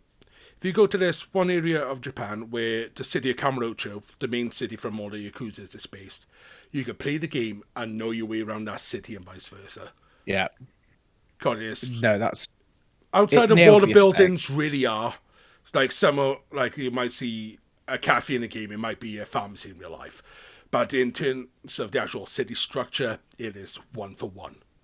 I gotta say though, when I did go there, I was kind of disappointed that when I was randomly just walking down the street, someone didn't just come out and start kicking the shit out of me. Yeah. Why am I not being chased and asked to buy pocket tissues? As much as they nail the kind of environment, I think my only thing with it was I wish I could have entered more buildings. I know that sounds really strange. Yeah, but like, there's a lot of game is a bit different. If you go between 3, 4, and 5, in 3 it's a bit more limited when you go around Kamurocho. In number 4, they opened up the underground so you could go down to where all the trains are. 5, they took that away because they added more cities. It's weird. It mix and matches what they want you to get away with in the game. But it would be nice to see a GTA style thing where you could just explore how you want. But in the same way, it takes away from who the main characters are. Fair enough, from an RPG aspect, going into every single town, looking for items everywhere is very much an RPG trope. Yeah. I just don't know how well it would fit in with Like a Dragon. I think there was a lot of I think the way that Yakuza handles its mini games was fantastic. I remember my most memorable, as I said, was probably the market sim. I really liked the trash can collector was actually surprisingly fun. Was so much fun. I don't know why, they just nailed it. And the characters are lovable, and also as well, I super freaking love it taking the piss out of every RPG. Like, oh cool, you're a fire mage, fantastic. Let me just drink this vodka and spit it over a lighter or whatever, lighter fluid. I don't know, and it's just like so unserious, but so much of a good time at the same time. The first weapon shop you find in Like a Dragon in the red light district. Oh, so fucking good, man. And the karaoke as well, actually. Like, that's a staple. It's such a well-rounded game. I would recommend it to anyone, and I can understand why there's so many people that are hyped for this game. I know Yakuza's been a very successful series over the years. One I do wish I hopped on a lot sooner. I don't think I can go back now, though. I think Ichiban is my past, present, and future. They have done a good job with re-releasing the earlier games in the newer engine, the Yakuza 6 engine. So you can go back now, start at 0, go through the rest, and learn the story of Kiryu. because it will add you, because each game's story does bleed into the next, into the next, into the next. There are moments in 7 that if you only play 7, you won't have the context of. Because there's characters there who are central to the story of 7 that may have only been in the background in the earlier ones. So when Ichiban first went into prison at the start of the game, that was the events that was happening at the same time as, I think, Yakuza 4. So, Really? Okay. So there's a lot of bleed So there's through some actually. tie-in. Maybe it's enough to go back. I think the entire collection is currently on Games Pass. Ash, you would know, right? It's on Game Yes, it Pass, is. and I think some of them now are on the PlayStation collection as well. Have you got anything you would like to add, Ash, to this? Because I know that you are a super Dragon Quest fan too, right? Like, no, I just left this one to you. You two went off on a tangent with this one, but yeah, no, it's for starters, the karaoke thing, that to actually get to do that genuinely, authentically, actually go to Japan and do the karaoke and all you can drink beer. It was to play the game and then actually get to experience it. That was it was a bit of a strange experience, but yeah, this is probably a game I will definitely pick up. Again, maybe like similar to I believe it was Octopath. It was one of those that I won't pick up straight away, but it's certainly one I will give a go. Yeah. Might be a Luckily, day we've one got for me. another 2 years before it releases. Next up is not a single game, but rather the announcement, the Nintendo 64 update for the Switch. yeah. You mentioned this purely for a singular game that was announced during I did. this. I see now. I was surprised because I thought it was going to be 2 particular games of the same name, and I thought it was going to be Stadium. So yeah, fun fact. As your resident Nintendo fanboy, I think there's been a lot of controversy around once again the Switch Online expansion pass. People have hated it because it's not good value for money to pay extra money for like 10 extra N64 games and then DLC for extra games. I disagree. You look at the Splatoon 2 Octo expansion, you look at the Mario Kart DLC, and then you pay for a year for the Family Pass. You've already made your money back on top of getting to play a heck ton of retro games. That's my first point. Originally, I suppose, like, saying the secret was, what games are you hyped for? And I'm sat there thinking about it, because obviously a lot in my back catalogue is what I'm most hyped for. But then I was like, actually, the one announcement that had me literally jumping at my desk when I was watching the Nintendo Direct was the GoldenEye announcement. My guy. So GoldenEye was the first FPS I ever played. The first massively multiplayer, and I say massively multiplayer, I don't mean in that context. I spent hours in the multiplayer with friends. We had several parties where we just go back and forth, and there was always that wanker who choose the midget. I think it's Odd Job, if I'm not mistaken. I think that it's crazy that we're actually seeing it on the Switch Online in general. Before I get into the GoldenEye discussion, I just want to say I think the Switch Online expansion pass is expanding very well. I was very excited with the announcement as well when I talk about it. I didn't get to play Pilot Wings back in the day. I played the one that was on the 3DS, which was fun, but I very much wanted to. Mario Party 1 through 3 is only a good thing because more Mario Party is good. We recently had a collection of the best Mario Party mini games that came out, and it's the best Mario Party game we've had in ages because 1 through 3 are considered, I'd say 1 through 4 for personal reasons, the peak of Mario Party. Obviously, Stadium 1 and 2, as Ash said, is what he was expecting to pop up. Everyone loves more Pokemon.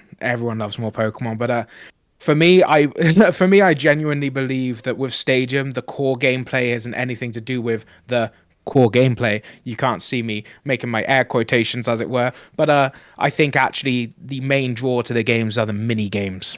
I spent hours on that shit. It was like crack. And I think so many people did the same thing and felt the same way. And we are going to be missing features from Stadium, which is why I was a bit less excited for their announcements of obviously being able to transfer Pokemon across from the Game Boy, because obviously the adapter doesn't work with the Switch, You could add, I think it's home integration. I think they call it Home or Bank. I haven't used the application. I think Bank was 3DS, but they could have added something. Yeah, they could have added something like that, but generally speaking, I think people are overestimating or underestimating how difficult that would actually be. Be happy we've got this collection of mini games as part of your kind of thing. 1080 is cool. Would have preferred Snowball Kids. Excite Bike, don't really give a monkeys. GoldenEye is really interesting because Nintendo sold Rare ages ago. We had Banjo-Kazooie come out for Switch Online, which was a surprise a couple of months back. And that was the first kind of, oh, is this going to happen? There's been mumblings of a remaster of GoldenEye for the Xbox coming out with achievements and stuff for literally months. And then it was really strange that Nintendo got the announcement with their expansion pack and Xbox merely got to tweet about it. And to add to that kind of... I think that's part of the online being exclusive to the Switch. There you go. That's exactly where I was going. That is a crazy, crazy decision. And people were in uproar about it because it's like, why wouldn't you do it on Xbox? It's clearly, it's an Xbox brand. It's rare. This, that, the other, and obviously people want to play. And it's like, Nintendo already have this thing for making retro games multiplayer. However they're doing it is a Nintendo kind of deal, right? And it makes more sense. They've already got it in place. Not sure how they're doing it. Don't know the magic. Don't really care. Online multiplayer for GoldenEye. If someone said to you, little 7-year-old you who shouldn't have been playing GoldenEye, it was 18. What the fuck, guys? But 7-year-old you. Oh, you can play this with all your friends wherever they are. Your little head would have exploded. And when we're talking about GoldenEye legitimately has such a banging soundtrack. For starters, the gameplay is fantastic. It's better than the film. I will never forget running through Cradle, chasing after Alec, just being like, "You little shit, get your ass back here." You know what I mean? And then wondering why I'm dying because I haven't picked up the 3 sets of body armor that I've run past because I'm a kid and I'm too dumb to realize. But back to the point, there's hours in that shit. It's such a hype announcement. It does. I'm so naive, but it's does give me hope we're going to get some form of Banjo crossover again, because I need Banjo in my life so much. Every E3, it comes, it goes, no Banjo, I cry, repeat the circle, But this announcement, going back to GoldenEye, because I've gone on a tangent about Rare then. Go nuts. I think it's going to be great. I think it'll be awesome. I think it'll be absolutely great. How about you, Ash? I'm probably going to get a lot of hate for saying this, but I never played GoldenEye. I've never played it. I've seen my brother play it back on the day on the N64, and I never really got into first-person shooters. Obviously, then came along PlayStation, and there were quite a few FPS games that I did pick up. But yeah, GoldenEye was one that I just never went back. So if I will be renewing my Nintendo, because I got the family pass. I pay for my nephews as well. They'll piggyback off my bloody connections. So I probably will pick it up and give it a go. I can just see the shocked expression of Matt's face, like, you didn't fucking play GoldenEye. No, sorry, to me that's crazy. Oh, to me that's crazy. That's Crazy, someone saying they don't. Yeah. Crazy even is I never owned an N64. I did play GoldenEye at the cousins once. But the gameplay was enough that I remember, this was a lot of fun. That's like saying you don't like pizza. There's so many N64 games out there that I've never experienced. So as the Switch collection builds up, when I eventually renew my sub to that, it'd be an experience to just dive in. I had an N64 when I was a kid, and it was, Stadium, Snap, and Mario, Banjo-Kazooie, Mario Kart, but yeah, never picked up a copy of GoldenEye. I wasn't meant to play GoldenEye. It was just there, that was for my stepfather at the time, and it was there, and I put it in and I played it, and it changed my life. Legitimately, it was revolutionary for the FPS genre. There's so many people I speak to, and literally, other than maybe 1 or 2 people, I don't think there's anyone who owned an N64 who didn't play GoldenEye. As I said, it is literally like saying you don't like pizza. I've only ever met one person who doesn't like pizza, which is a very few people in 29 years of life, but nonetheless, it's coming. We can play multiplayer, just don't pick Oddjob, Yeah, I think pizza's a good example to refer, to associate with, from the fact that I'm not a big fan of pizza, but everyone likes pizza. You can, it's not my first choice, but if everyone likes it, I won't hate it. That's for sure. I can guarantee when I give GoldenEye a go, and I will give it a go. I will probably enjoy it. Who's your favorite Pokemon, Ash? Who's your favorite Pokemon? Oh man, look how old I am. So I'm clearly going to be one of the gem winners. I'm not flipping. No, I don't care about that. You're a Klefki fan, aren't you? Jesus. Jeez. All jokes aside, it's fine. Play it. You can be redeemed. If you pull out a shiny clef key from that binder right now, like, Clef key. Is that where he's going? Is that where he's going? I fucking hope not. Like, He's logging. He's pulling the- something. oh, here we. Disgusting. Like, all jokes aside, Trubbish is a good Pokemon. There No, you go. you're saying what Pokemon is your favourite. I was actually just trying to find good old Charizard. Yeah, everyone loves Charizard, man. Everyone loves Also- Charizard. I was, but this Gen 1 is the only Pokemon game where I start with a grass starter. All the rest is, fire. It's easier. Of course, that makes sense. Just When make you it haven't easier played for the Gold, first few gyms. Yeah, it makes perfect sense when He's you. just disgusted by that. Like, I'm just gonna go Yeah. completely. It makes sense. You don't like GoldenEye. Oh, sorry, hold on. You haven't Oh, played no, GoldenEye. You don't like Uh, pizza, and you sorry. chose Bulbasaur. It makes perfect sense. On to I unpopular didn't- opinions didn't- in I the don't like background. A series I'm up and down with a lot, Zelda. There's some Zelda Up and games I down. like, but as a franchise as a whole, I've never been absorbed into. Oh, Breath of the Wild was one I played 8 hours of and just could not go back to it. Certain open world games have spoiled me with maps. I know where my objectives are, I know where I'm going, then you enter Breath of the Wild and I am lost and I'm confused and I'm like, I give up.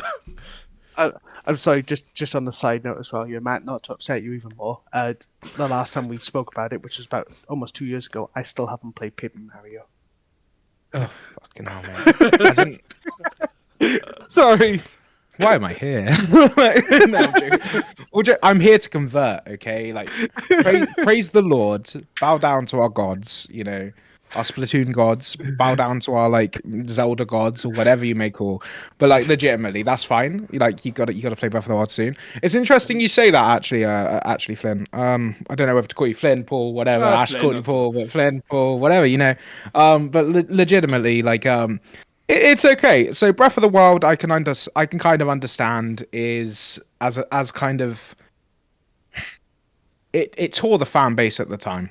I think actually sitting here though and saying you haven't played it all the way through,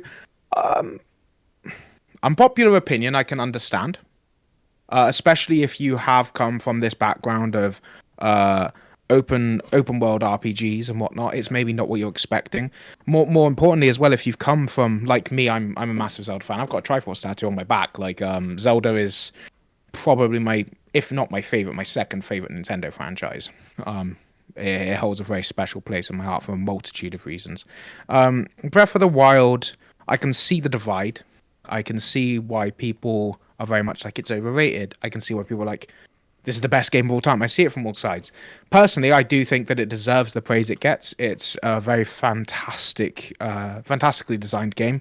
It gives you the freedom to walk off in any direction you want and you will find something. And to achieve that on a map of that size is incredible. And it's like, oh, we had that with Skyrim. But the thing that's interesting about Breath of the Wild is it's different. Yeah. You've got this world full of NPCs with a variety of side quests. You've got the Tarrytown quest line, which I won't go into too much because, I think you should maybe give it another chance, to be honest. Whether you do or not, that's up to you. But it was a fantastic side quest. You've got so much to discover, so much to explore. And they brought us as well this fantastic new art style at the time, which hadn't been seen. Running on a handheld console and looking just as good. And then we get games, as I said, we kind of touched on it earlier. Breath of the Wild was revolutionary for the games industry. I think it started this whole span of new open world games. Like Genshin Impact was very heavily based on Breath of the Wild. You can see that shit, and that's one of the most popular games on the planet. And I think kind of a talking point would be with Zelda. It's a bit divisive. I feel like Breath of the Wild is a very, very separate style of game than anything we've had Zelda in the past. You've got people who are suckers for 2D Zelda games, like Link's Awakening and the DS games. You've got people who are suckers for particularly A Link to the Past. Everyone's got a favorite Zelda. A lot of people get hyped about Ocarina of Time. Personally, my favorite Zelda is Wind Waker. Now, that is a controversial opinion because everyone hated that when it was announced. And you know what? I was on board that hate train. I rode that hate train for so long, and I played the damn game, and I was like, holy shit, this is a masterpiece, you know. Yeah. And then Breath of the Wild came along, and I think everyone had a similar reaction as we were kind of talking about Sonic earlier. What are you doing? Where's the dungeons? Where's the puzzles? Where's the staple of, okay, I'm going to go and collect these 3 things, come back, there's going to be a plot twist, we get the Master Sword, and then we go through these other 6 dungeons, gather these things, and then finally have the final boss because the Master Sword is all powered up. Where's my standard formula? And everyone was kind of taken back by that, massively.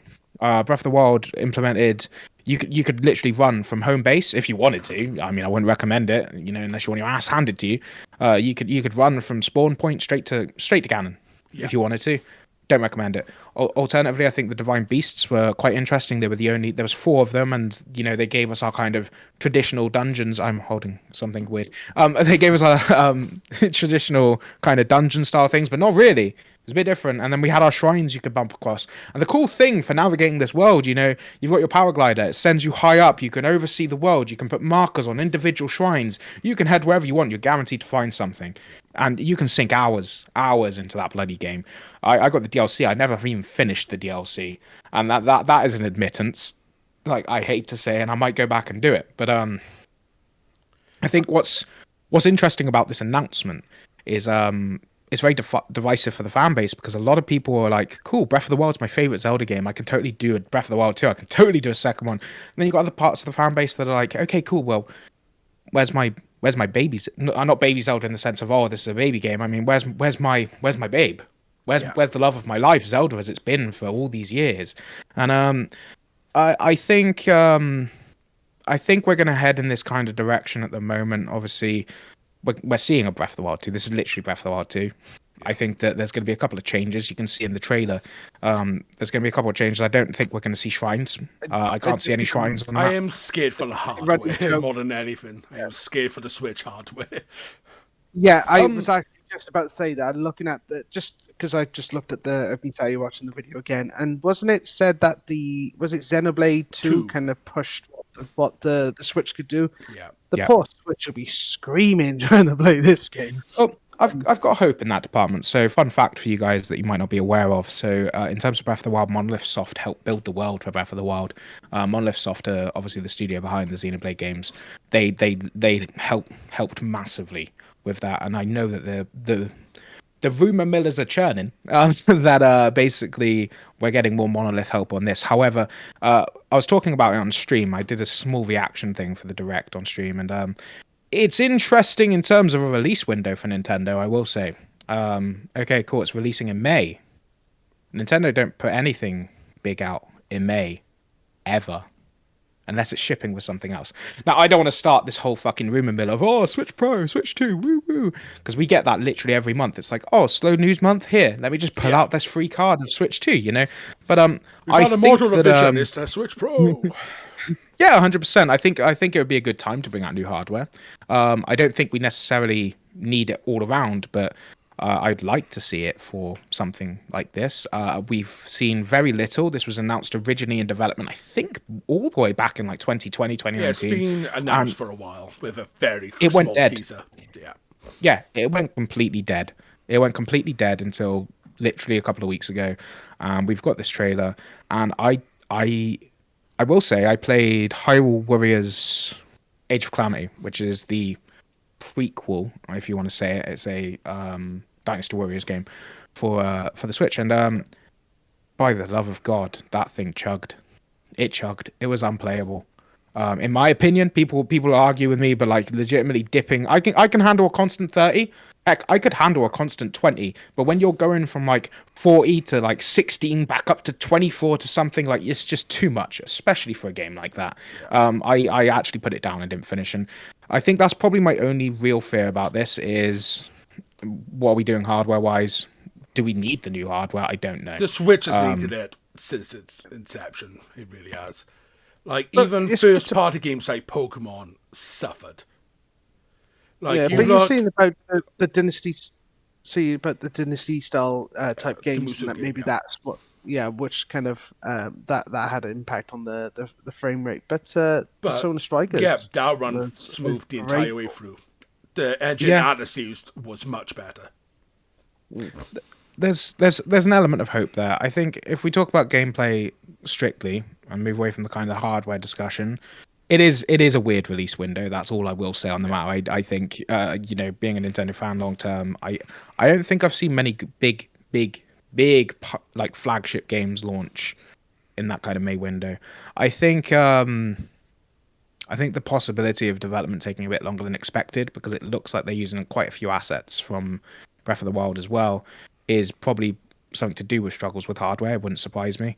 I think that we're going to have a bit of a different experience from Breath of the Wild. I don't think that the shrines are going to be there. I've sat and I've watched that trailer in slow-mo. I've completely looked through. I can't see anything that looks like a shrine. I can't see any of that. I think we might be potentially heading... Have you seen Studio Ghibli references? I have not.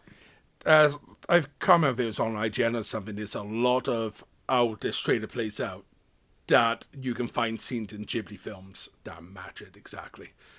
Shit, no way. I'll have to have a look at that. Like, I think there's a lot to be said from the opening cinematic that they show you at the beginning of the trailer.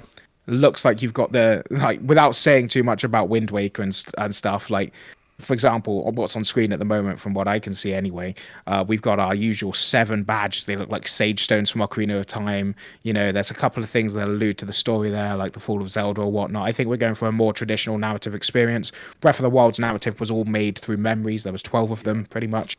I personally, that was my only gripe. I wanted more of a story. And I think that we're going to get more of a story in a Breath of the Wild-esque way. And I think that's going to be a crossover. I think it's going to go one of two ways. It's either going to go down a massive, massive hit, and it will surpass everyone's favorite game for Breath of the Wild, or we'll see. I haven't seen a Zelda game flop other than the CDI. So, for obvious reasons. Yeah, for obvious like reasons. It's an interesting one for me. I'm super pumped. It's Nintendo. I'm gonna be stoked for it anyway. But I can't overstate how hyped I am for this game. It's been announced for 4 years and we've had nothing. Where the fuck is Metroid Prime 4 on Nintendo? Like, on a side note, but yeah, that's my thoughts at least. What about you, Ash? You gonna be picking this up? This is going to be similar to like Breath of the Wild. For me, I never was a Zelda fan, but Breath of the Wild, kind of just looking at the sheer scale of that game, like you said, you can kind of see how the Xenoblade team kind of helped in on that, because just the size of the game, it just, and yeah, definitely, I haven't finished Breath of the Wild. I had to give it back for what I was lending off, but yeah, that I probably will look to eventually finish that one day and pick this up. Yeah, for me, it's I'll see how it goes. If there's like one of my biggest gripes with it was one of my favorite games is the Dark Cloud series. The biggest issue with those games is the weapon durability system. Losing your weapons in the middle of combat is not a good system, and with Breath of the Wild, other than that, even for the Master Sword, it didn't feel right. I got the idea of, right, you're crafting your weapons as you go through, well, cool, this whole survival aspect of it. You haven't got these towns or anything to support you the way some of the classic Zeldas do. I get it. It didn't gel. It's interesting. I think the weapon durability was a massive thing for me initially, and then ended up not being so. But I did find, and the problem with the design element around that is once I found the Master Sword, I wanted to use the Master Sword all the time, and like once I found like a level 62 axe, and then several level 62 axes, if I then found like a 49 or 48 rating, like something else, I just leave it on the floor. I don't need it right now, and the weapon durability was handled in kind of this really weird way of the weapons either add weapon durability or don't. And the weapons, in some aspect, if you want to add durability, in my opinion, they were slightly too durable. If you want to make that many weapons drop and you want to handle that way, either go all in and make it very limited with your resource and make the Master Sword the exception, or don't bother. But in the end, I think the weapon durability became such a non-issue for me because things just didn't break. For such a long period of time, with the exception of shields, but that's because I could surf that shit down the side of a mountain, you know what I mean? and that would affect durability. Let's be honest. But Breath of the Wild, one of the things you have to praise it for, in terms of a games design perspective, is the amount of freedom you have with Yeah. the Oh, yeah. mechanics. Like, yeah, I would love to From an see that. outside perspective, it did a lot. Like, I would like I to see can't that bad return. enough the game for anything. It just personally wasn't for me. But I've watched speedruns of it.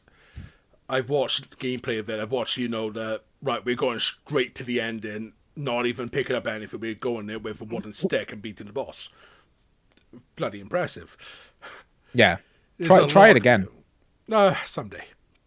It might Like, be I'll legit. skip one and just go to Tears of the Kingdom. See how Yeah, the I mean, improvement is. I think think that'll that be totally you doable. referred to it as Tears of the Kingdom, not Breath of the Wild 2, which a Yeah, lot of people seem to be doing. that was a weird choice, like a slightly off-topic kind of conversation, I suppose. yeah. Bit of a weird choice with that announcement. Obviously, I understand the timing, sensitive content around the passing of a monarch and all that. I understand the decision of delaying a direct. Actually, no, I don't. I don't get it. I don't understand. Okay, we're not going to stream the direct at the same time and then put it out on a YouTube channel an hour later. I don't understand that decision. It was but, weird. We're in the when I saw the global title- community. It's like, right, I can't watch UK stream. Right, I'm watching Mega stream. It's on the exact same time. Yeah, I'll yeah, watch it was a weird Japanese choice. stream. It was a weird choice. And then I saw the title of the would- game. I was like, okay, I can kind of understand, because you look at the traditional Japanese behaviors, Yeah. but surrounding respect, like, it might seem weird to us, but for them, it's a no-brainer. But yeah, I think it was more to do with the Nintendo UK. They just didn't want to look like they were being offensive. Yeah. They're like they didn't want to. They didn't want to give the newspapers any ammunition to go. Oh, look, everybody else actually went into the state of mourning and showed respect to the Queen, but bloody Nintendo UK, they didn't. So yeah, I can understand why they let the stream go ahead with like America and all that, and it was a case of, well, you lot in the UK, if you want to watch it, just go here and watch it, or pay your respects to the Queen, either one, or Yeah. pay your respects to the Queen while watching the Nintendo stream, which I think was the best option. when do you reckon we're getting? Go on. I was gonna say, when do you reckon we're getting Advance Wars 1 and 2, guys? Like, Someday. hopefully. Like, No, we'll probably see it on this Game Boy Advance part of Switch Online before long. The next game up doesn't have a name so far. It is the premiere game from Skydance New Media. The team headed up by Amy Hennig. Amy Hennig, if you're not aware of her, she was in charge of the Uncharted series on PlayStation. okay. Absolute beautiful set design games. It was very much watching an Indiana Jones style game. You had all these epic, big cinema moments with Tomb Raider style gameplay. So for this one, it is set during World War II with Captain America and Black Panther's grandfather, whose name I can't think of top of my head, as well as two other characters during World War II. And Amy did an interview after the state of play where it was very much, I want to go back to having these big cinematic moments, having the gameplay be more intuitive with its approach, because anyone who's played Uncharted will remember these epic set pieces. Have you played any Uncharted, Smatt? So yeah, I have. So I came to the kind of PlayStation kind of late. I skipped PS3, came to PS4. I got the Uncharted collection. I played Uncharted 1. I enjoyed it thoroughly, actually. I went to go on and try and play Uncharted 2. I got in the first like hour, but I think because I just finished 1 and gone straight on to 2, I kind of hit that burnout. And then for some reason, I just never went back. And it's not because I didn't enjoy it, because I thoroughly did.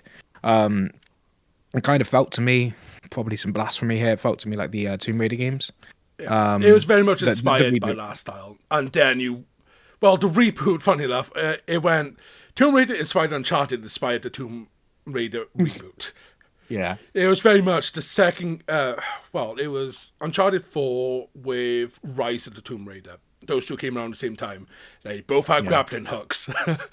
Just like, right, I got my grappling hook fix across 2 games. I enjoyed it. I did enjoy it a lot, what I played. As I said, my experience is limited. But since you've played number 2, I think, Ash, you've played Uncharted 2 as well, I think. Yes, and was it Golden Abyss on the Vita? Yeah, on the Vita, yeah.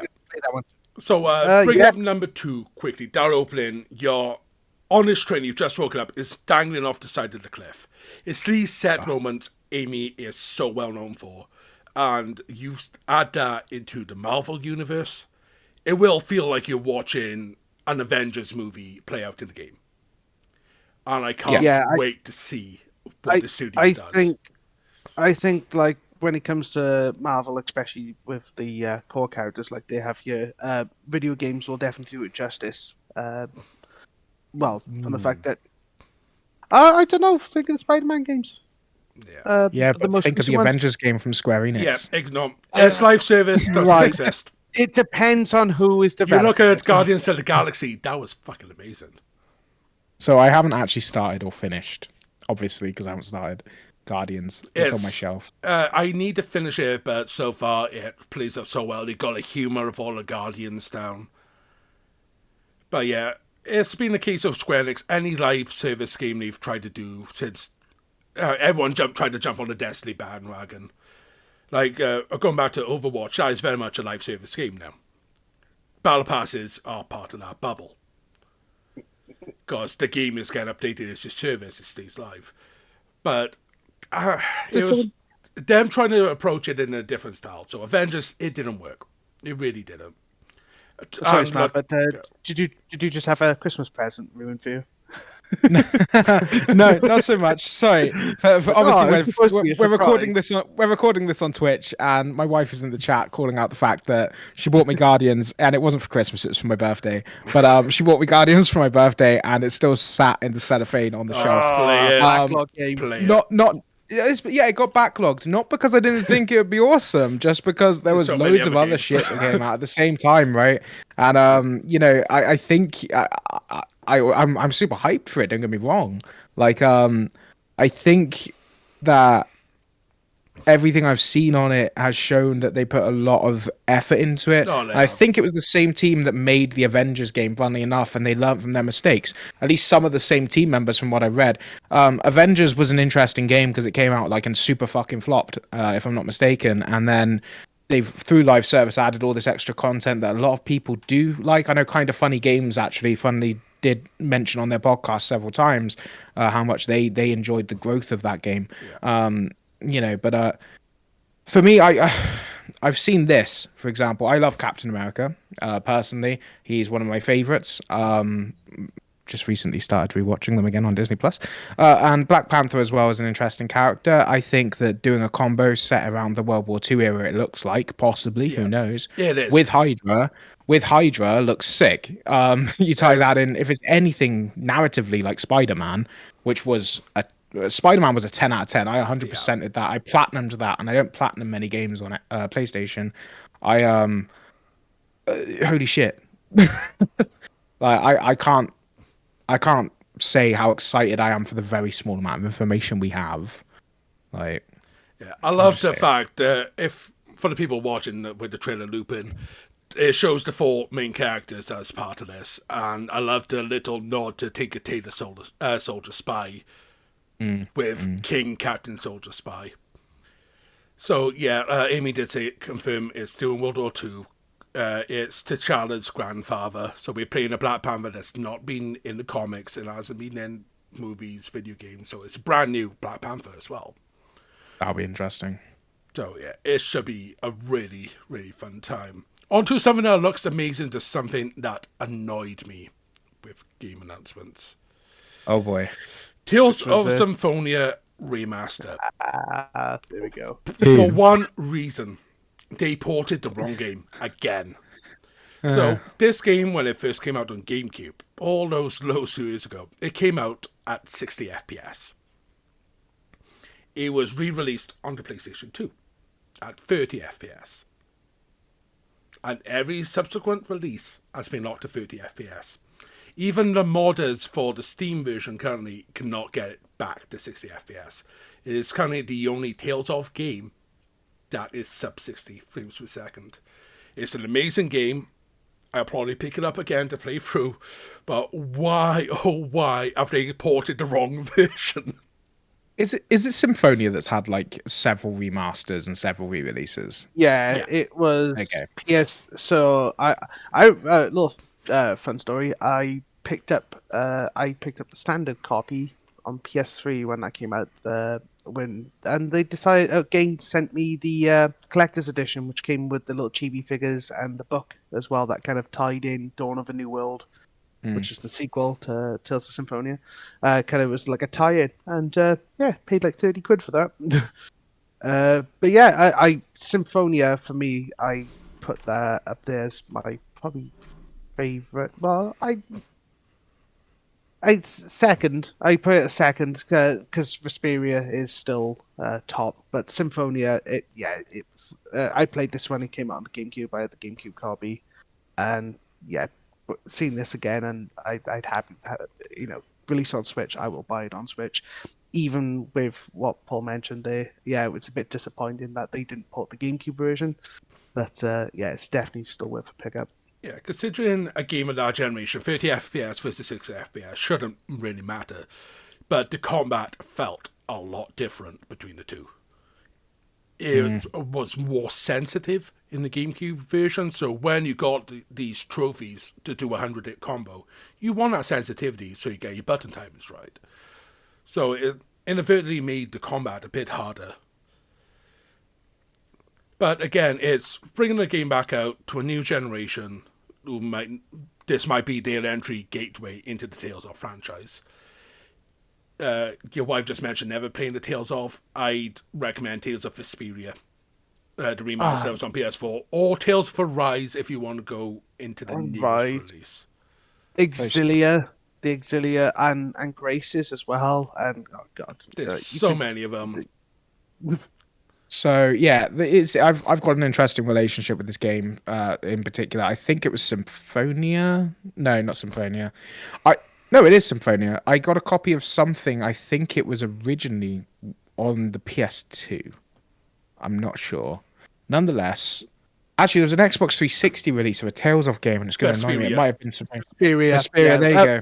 Cool. We didn't get Symphonia on the PS2 in the UK. I think that was NTSC. It was, it was 360. So I got a copy of Vesperia, and obviously, as I said to you, I came to the JRPG party extremely late. I don't include Pokemon in that category because it's not a JRPG, regardless of what anyone says. I'm really sorry. But like, I came to that party super late. I picked up a copy of this because it was a beautiful looking anime art style game, in my opinion.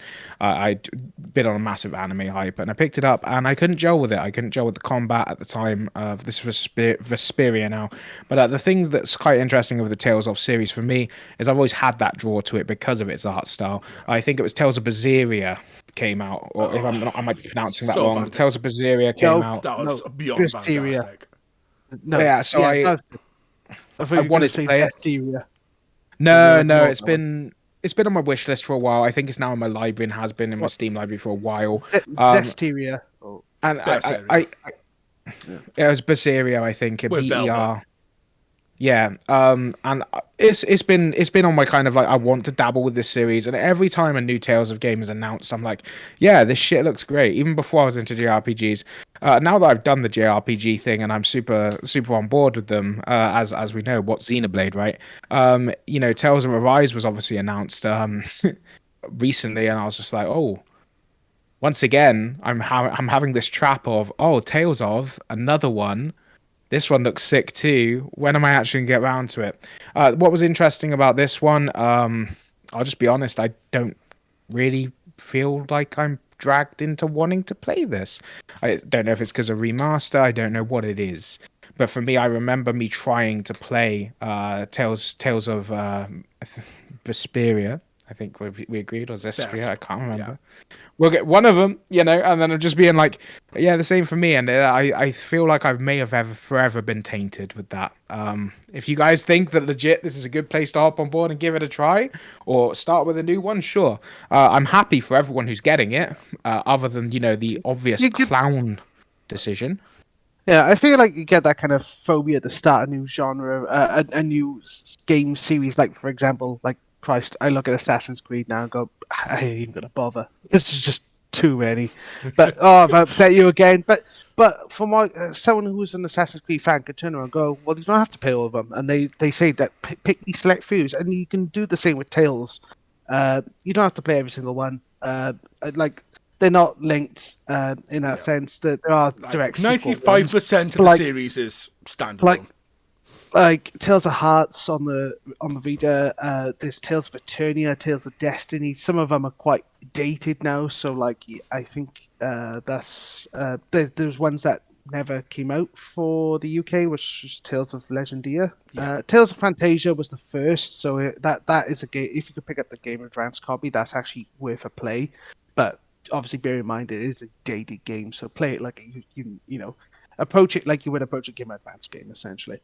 But yeah, if I was going to suggest 3 to play off the top of my head for a new person coming into the game, into the Tales genre, well, the Tales series, it would be Vesperia, Arise, and Exilia. Even though I'm a massive fan of Symphonia, but I just feel like for someone coming into the Tales series, Symphonia probably not the best place to start. Yeah, that's kind of what I was expecting someone to say. Like, to be frank, like, you know, I don't think this would even come on my radar originally. As I said, I was super stoked for people, but just from what Flynn said at the beginning, though, you know, that's a choice. You know, it's a choice to port the game that way. I don't necessarily agree with that. If you're going to do it properly, I guess. But honestly, in my opinion, I think they don't have the GameCube files anymore. That's been lost to time. Yeah, thank you, Nintendo. As fucking always, you know, like it's probably on Bandai's back, modern Nintendo. Yeah, maybe. Who knows, right? But, game preservation needs to be done. Yeah, but you said you got Berseria in your backlog potentially. Well looked at. Yeah. If you want a darker entry gate into Tales of, play Berseria. It's a much darker title. Don't play it. There is a game that is tied to it, but don't play it. It's fucking awful. Zestiria, like for being a Tales fan, Zestiria was just a massive disappointment. It soured me. Then Berseria come out. That was a prequel. It's like, but then played it, and it was beyond fantastic. I'm like, I wish Zestiria never existed. They both stand alone to each other. There's some commonality, but yeah. Yeah, you don't have to play Zestiria to understand Berseria or vice versa. You can play Berseria on its own and completely ignore Zestiria. I might be up Berseria. Like, for me, as I said, even with this being on the Switch, I can understand maybe the 30 FPS lock if we're talking handheld, but maybe unlock that for dock if you can. But the thing is as well, you've got to think of other re-releases we've had. I think we had a Chrono Cross release this year, right? Yes. Rumored to be okay, but like once again, 30 FPS. Yeah, I picked it up for the PS5, and yeah, the frame rate drop does. They do have the speed up option, but that like you know the when they re-released the Final Fantasy games and they added like that ×2 speed or ×4, they have the speed. Of course, but it doesn't help the frame rate. It's disappointing, especially when we're getting a Persona 5 Royale release. I think it's the 22nd of October on the Switch, and apparently it runs at a steady 60 FPS docked. Yeah, drops to 30 when undocked. But when you're dropping something like Persona 5 Royale and getting a 60 FPS docked, which, as I said, it is a rumor, and then you look at something like this and it's like, I okay, honestly wouldn't be FPS. surprised with how much Persona 5 Strikers, the Musu Dynasty Warriors style game runs on the Switch. It ran docked, undocked, smooth as anything, and that's with 100, 200 enemies on screen. Yeah. It runs so smooth. So Atlas, their game engine, they know how to load and unload files properly. They know how to optimize what they're doing. So Persona 5 is in my backlog just as an FYI. Like, definitely play it. That is actually something we actually haven't brought up, and it's not one of the things we've selected, is the ports of 3, 4, and 5 Persona. I'm happy, and I assume when they say Persona 4, they mean Golden as well, which I'd be happy with. 5, I take it is Royale, but the Persona 3 is the portable version. And I know me and you, Paul, have argued with this from the fact that when it comes to story-wise, the definitive version of Persona 3 is the portable version, but I just didn't like the downgrade of it. I'm still more of a Fez release fan. Well, it is still the rumor that Persona 3 is getting a full remake. Oh, and if I haven't played any. You saying, Matt? I was gonna say I haven't played any Persona like at all. 5 being your first one is a good place. See, now I'm just as offended now as Paper Mario. Fuck, not played Persona, Jesus. To get us slowly back on topic, since we are talking remasters, our final game that has been mentioned 3 shows in a row now, Crisis Core Final Fantasy VII Reunion. Originally released back on the PSP, back when me and Ash were in college. Oh, this game looks in the comments. amazing. Sorry, I just going back to what we were just saying. Someone did point out, that portable Persona 3 portable, being able to control your characters. Yeah, that was the main reason. Brilliant option, and which Persona 4 and 5 has. But that again, if they could release all the good quality of life stuff that they did for Persona 3 portable, but in the graphics of and just purely as Persona 3 Fez, I'd be happy with that. Yeah, it looks like, if rumors are to be believed, it's using Persona 5's art style. Yeah, and sorry, I took the steam away from the Crisis Core don't know, video. chat's going nuts already, we're good. And just look at how amazing this looks compared to the PSP release all those years ago. When I went on YouTube and watched this trailer, the trailer was playing and I was just, it's like, this is gorgeous. But the one thing that kind of drew me in was the top comment going, brilliant. Now another generation of people could be traumatized by the price of freedom. And it just made me laugh. Like, that is so true. This bloody game. This game hits you in the feels. It's... For people who've played 7 and you saw 7 Remake coming out, and you're like, right, a brand new set of people is coming in to experience this will be love. I am more excited for people who had never played Crisis Core to come in and play this. It's just like the amount of characters that they bring.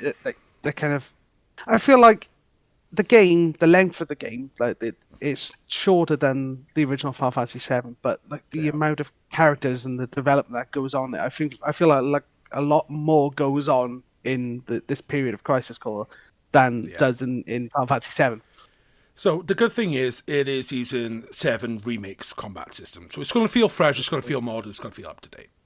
So even if you're like Matt, who your JRPG collection might not have extended into this yet, it's a brilliant place to begin the journey, I think.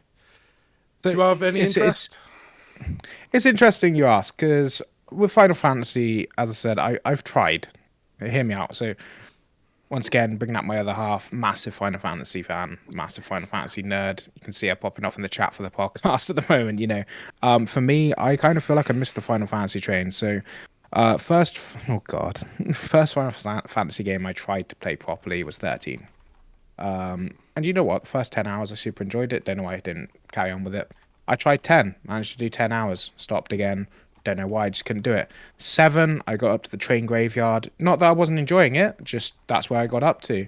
I've got this on and off kind of relationship with Final Fantasy. I think the first one that really kind of drew my attention, other than 14 I've stuck with. It's different. It's a different kind of game completely. Yeah. It's an MMO. It's a theme park. Yeah, exactly, right? You know it. Like, it 100% is. And I love the franchise just for that alone. I think 15 was the first one that super piqued my interest. I remember not being allowed to play that because my wife had to play it first. It was regardless. It had to be the one with her little boy band in a car. And, for me, it was very much a case of I've seen the trailer for 16. Cool, looks great again. This, for me, once again, looks fantastic. Well. So the Final Fantasy VII remake was an interesting one for me because Final Fantasy VII has one of the favorite video game soundtracks of all time. Nobuo Uematsu, I might have butchered that name, does really good soundtracks. Yeah. I think we'll all agree on that. Uematsu is a master. 100%. And, I put it up there. For me, I love Koji Kondo. I put it up in the same kind of level. That's Zelda and Mario for reference. And I saw the Final Fantasy VII remake, and I listened to a lot of podcasts about it. I really wanted to play it, but it was the same issue for me once again as not before me, So once again, kind of got cut off of that, and I know the same thing will happen with this, and that's cool. However, from an outside perspective, so I can kind of maybe bring a unique perspective to this, I suppose, of someone who has always kind of missed the train on Final Fantasy through no hatred, just the circumstance. Yeah. I think that Squeenix at the moment are putting out fantastic Final Fantasy content. I've been drawn to all of the trailers. I've drawn to all of the gameplay they've put out recently. I don't know anything about Crisis Core. I'm going to be completely honest. Other than the trailer, I know nothing of it other than what I've been told. And I look at it and it's a case of I'd play this in a heartbeat. It's funny. I upgraded my PC back in June. I wanted to pick up Final Fantasy VII Integrate on Steam. Yeah, I'm not sure exactly what it is. It's 7 remake with DLC. Yeah, like legit, and it was a case of I just haven't got round to it yet. I definitely will. With this, you look at it. I'm very much preferring coming from a turn-based perspective. I actually really like action-style games, to be honest. I love turn-based, don't get me wrong, but for me, the appeal for this, I'm very much liking the fact that it looks like Final Fantasy is going in this action kind of orientated gameplay loop. I think it's very, very, very well executed. My kind of point of interest as well is, will it be enough for me to buy a PS5? Are they still putting out on PS4? I don't fucking know. Like that seems to be the trend with Sony at the moment. 16 is exclusive to PS5. Yeah. Okay. Crisis Core is Xbox, PlayStation, Switch, PC. It is everywhere. Switch. This is coming out on Switch. You got to say, when Crisis Core came out in 2007, I believe, it came out. Yeah, so around that time, obviously you had Advent Children as well. You had the film, and they were kind of expanding on the Final Fantasy VII universe. And like you were saying, Matt, you coming in from an action kind of, you prefer more the action RPG. Then, the Final Fantasy VII remake, and then obviously the Crisis Core remake, you will love it. But I know many people who were like diehard old school kind of turn-based RPG, and when even back in 2007 when Crisis Core, and then Dirge of Cerberus as well. Actually, that was actually one of my first experience of first-person shooter game. I had never played it, and I was useless at it first off, so I had to my brother had to help me. Dirge of Cerberus was a unique one. But they were really kind of branching out, and I think it pissed off a lot of like the old school fans because they were just expecting more turn-based, and and then they played it and cried their eyes out and went, we need more. if they do bring out a remake of like you said, they've kind of done this in the same system as the 7 remake, but someone did mention there that Dirge of Cerberus, if that got remade and they kind of brought that to like a modern day FPS kind of battle like system that you have, then that would play so well. I'd play that. It's interesting as well. Like, obviously, I have nothing against turn-based. We've mentioned Dragon Quest XI a few times tonight, and I generally speaking have kind of struggled with the ATB turn-based system for Final Fantasy. I've just never really got to grips with it. But Dragon Quest is very traditional, hardcore turn-based, I would say, and has been fucking phenomenal. I gelled with it immediately, and potentially very unpopular opinion, going back playing some Dragon Quest 7 and soon to be Dragon Quest 8, because that's in my backlog too on my 3DS, and that's going to be a journey, no pun intended. Going and looking then, for me, that's always been handled better in the Dragon Quest series. However, because I've gelled with it better, that's my opinion. Something I want to kind of put in comparison and add to the debate on this is Square Enix are really pushing the Final Fantasy franchise in this kind of action direction, as opposed to turn-based. We had a Dragon Quest 12 announcement at the beginning of the year. I will be extremely interested. It'll be extremely interested. Dragon Quest is very has to much. be. It is. That's the Dragon Quest formula. It is. You know what you're getting into. Doesn't matter what title. It's Dragon Quest. Final Fantasy game to game has evolved. The same ATB system is never used twice in a row. And not just that, all the way through. Every game is its own appeal. Has it gone too far? I think the scale of the Final Fantasy games as well. They're massive. Like where you got the summons now of 15. They're huge, and I think if you're going to try and build these like massive cinematic type battle scenes, turn-based just doesn't kind of carry the same energy. You have to have an action-based kind of fast-paced battle system to kind of incorporate it into that. And potentially speaking out of turn here, actually, as someone who hasn't been on the Final Fantasy train, you look at the past few Final Fantasies from an outside perspective. Once again, are we now seeing a situation with Squeenix where we find that Final Fantasy is just going to be their main flagship? I still can't get over the fact that says Switch in the trailer. Like that's the idea of this running on Switch to me is alien. It really is. I'm just. It doesn't look as good as the PS5 version, but it still looks decent. I can't see this running well on Switch. Like, I'll happily be wrong. Everything I heard out of TGS, because they had every version of this running on the show floor, every system ran it smooth. Okay. The main difference was graphical fidelity. Obviously, the PS5 runs better than the PS4 runs better. Imagine how shocked we were when, like, obviously this is a much improvement on its original, but back in 2007 when we had the PSP, and like playing the RPG games, like I had the Legend of Heroes. I had the Legend of Hero games on the PSP. And again, they were still very the RPG games were sprites, 2D based. But then to play this, it kind of blew my mind. Then I was like, "How's the PSP playing this game? This just looks incredible. It looks like a PS3 game." As I said, happily be proven wrong on that front. I kind of ended up going on a tangent when I saw that it was on Switch again. It kind of just blew my mind for a second time around. But getting back to what I was trying to say, sorry for just being that's part completely. Of it. But like that's part of the show. If we don't go on tangents, we're doing something wrong.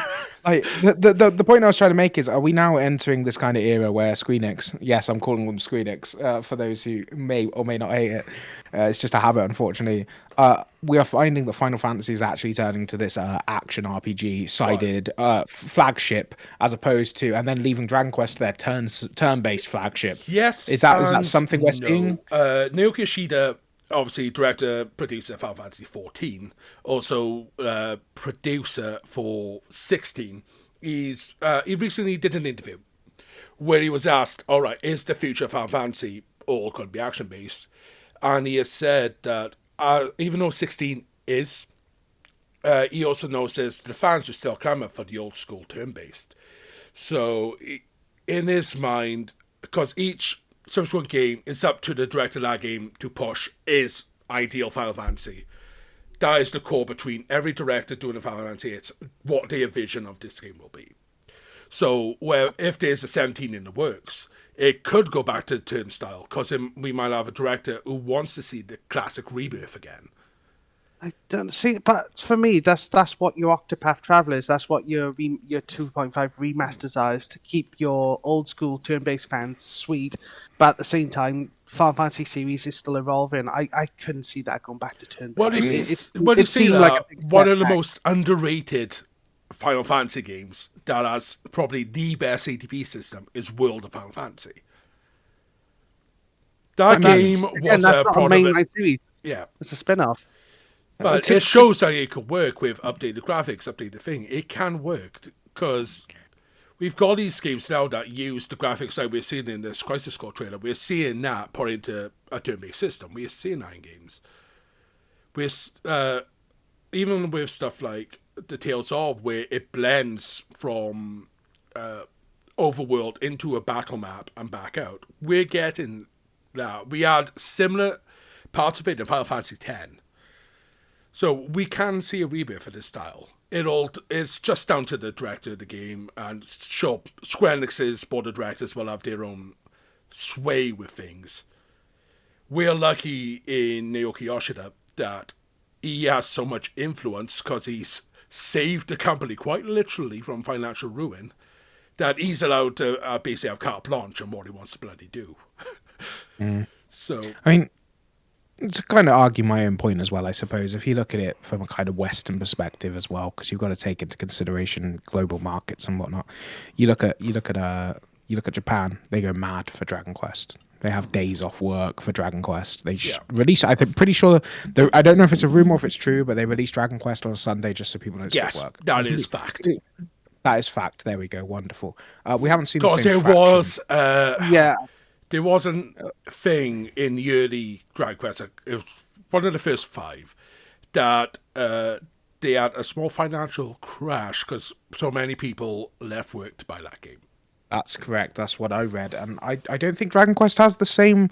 Well, no, I know Dragon Quest doesn't have the same traction here in the West. So I suppose to play counterpart to my own point, like you could argue that the 2.5D stuff is going to be your turn-based stuff still. Turn-based, there you go.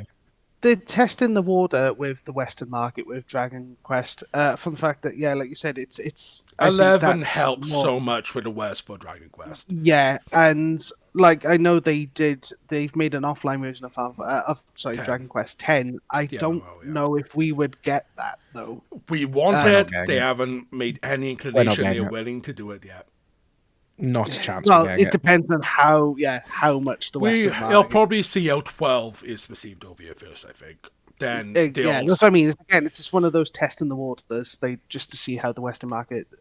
Like you think back in like the early 2000s, there's no way did we get any Dragon Quest games? I'm not unsure. What were the first Dragon Quest games we actually did get? Does We anyone got know? Dragon Warrior, I think it was labeled. For the was it the NES or the SNES? I can't remember. I'm pretty sure it's the NES. I don't think they sold well. And then I know we got a bunch of DS games, which were obviously 4 through 6. Well, we had the one on PS2. That was Dragon Quest 8. Yeah. Yeah. You got to think Final Fantasy went through a phase like that because they really released in the Western market. Was it Mythic Quest? Which was kind of Yeah. like to test the water and didn't receive really well. And then it wasn't till obviously this is with the numbering convention went bloody confusing from the fact that Final Fantasy Final Fantasy 4 was Final Fantasy 2 as they refer to it in America. Well, in America and all that. That's when obviously it got released. And it was only then did the Final Fantasy games start to gain traction in the West. And I think the Dragon Quest is kind of going through that phase as well, currently.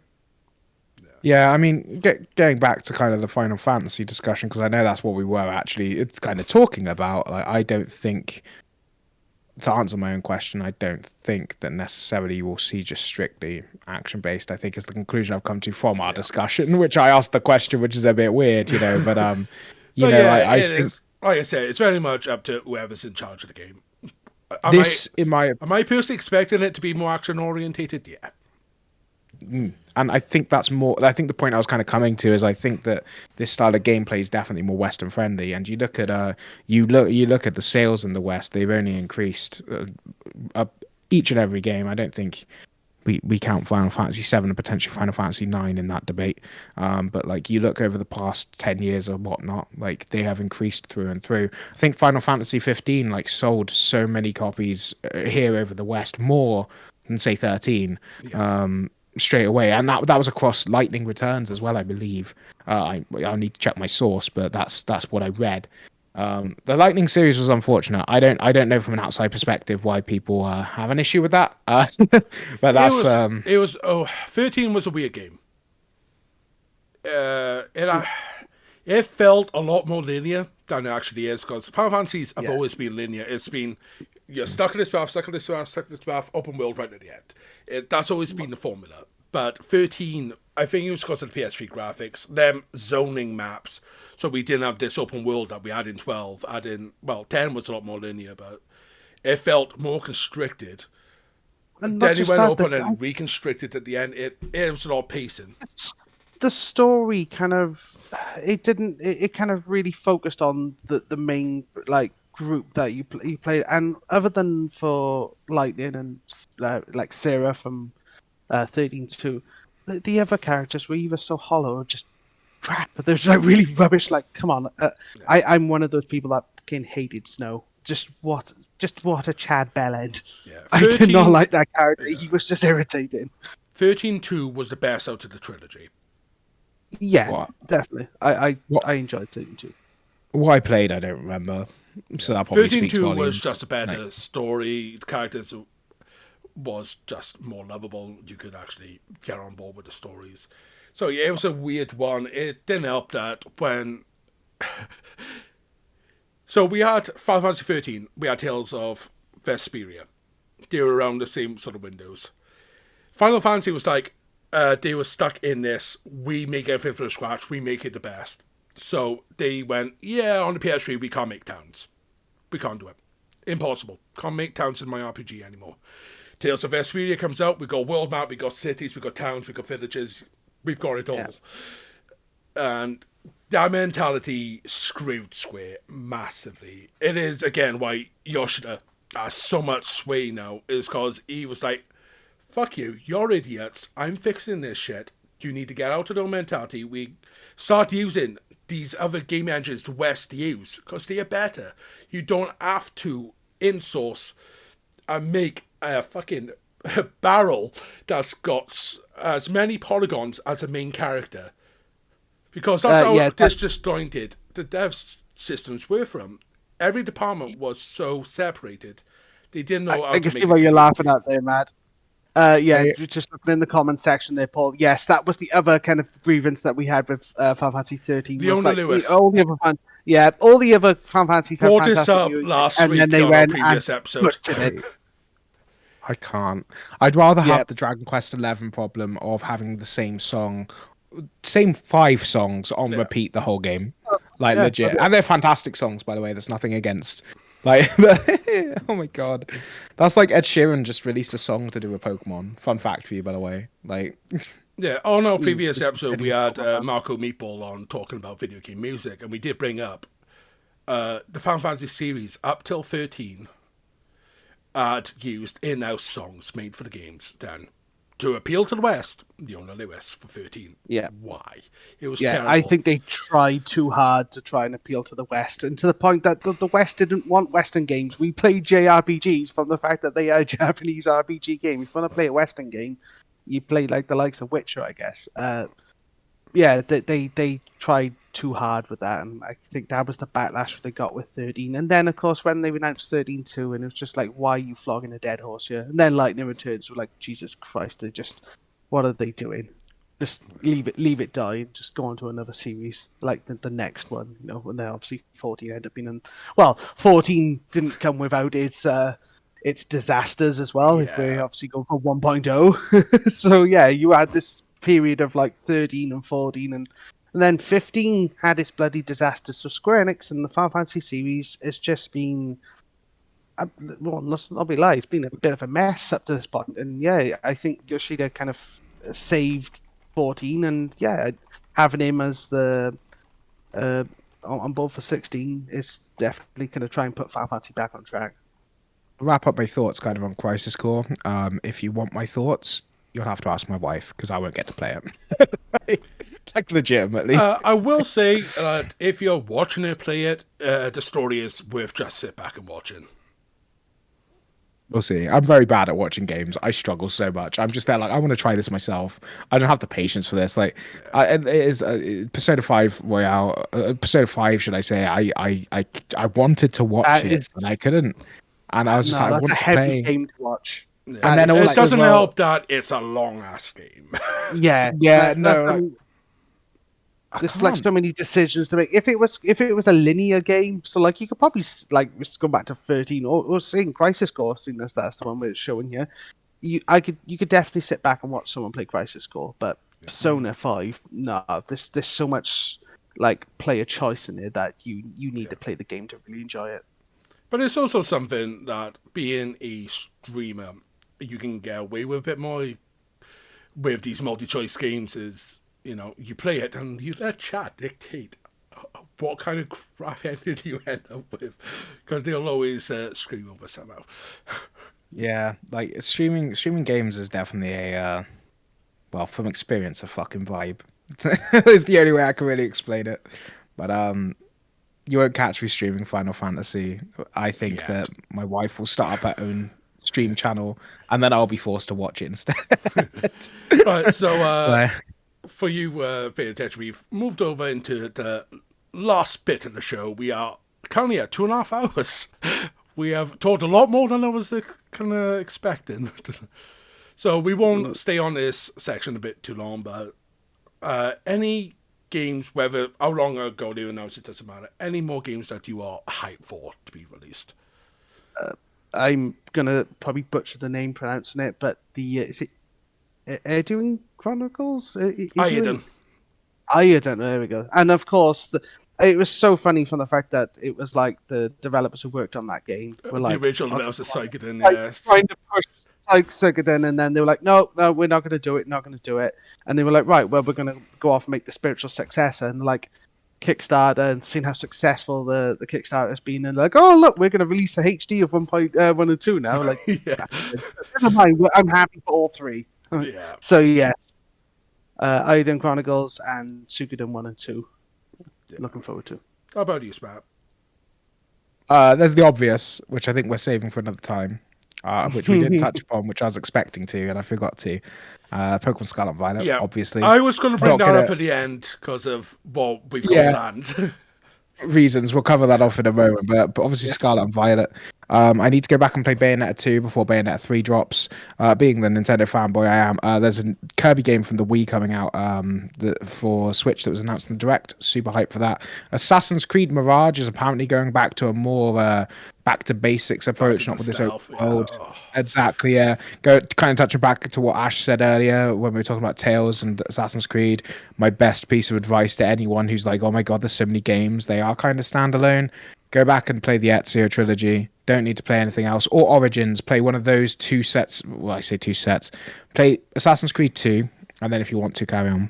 Or Assassin's Creed Origins. Those are my two kind of recommendations for the series. But Assassin's Creed Mirage is apparently going back.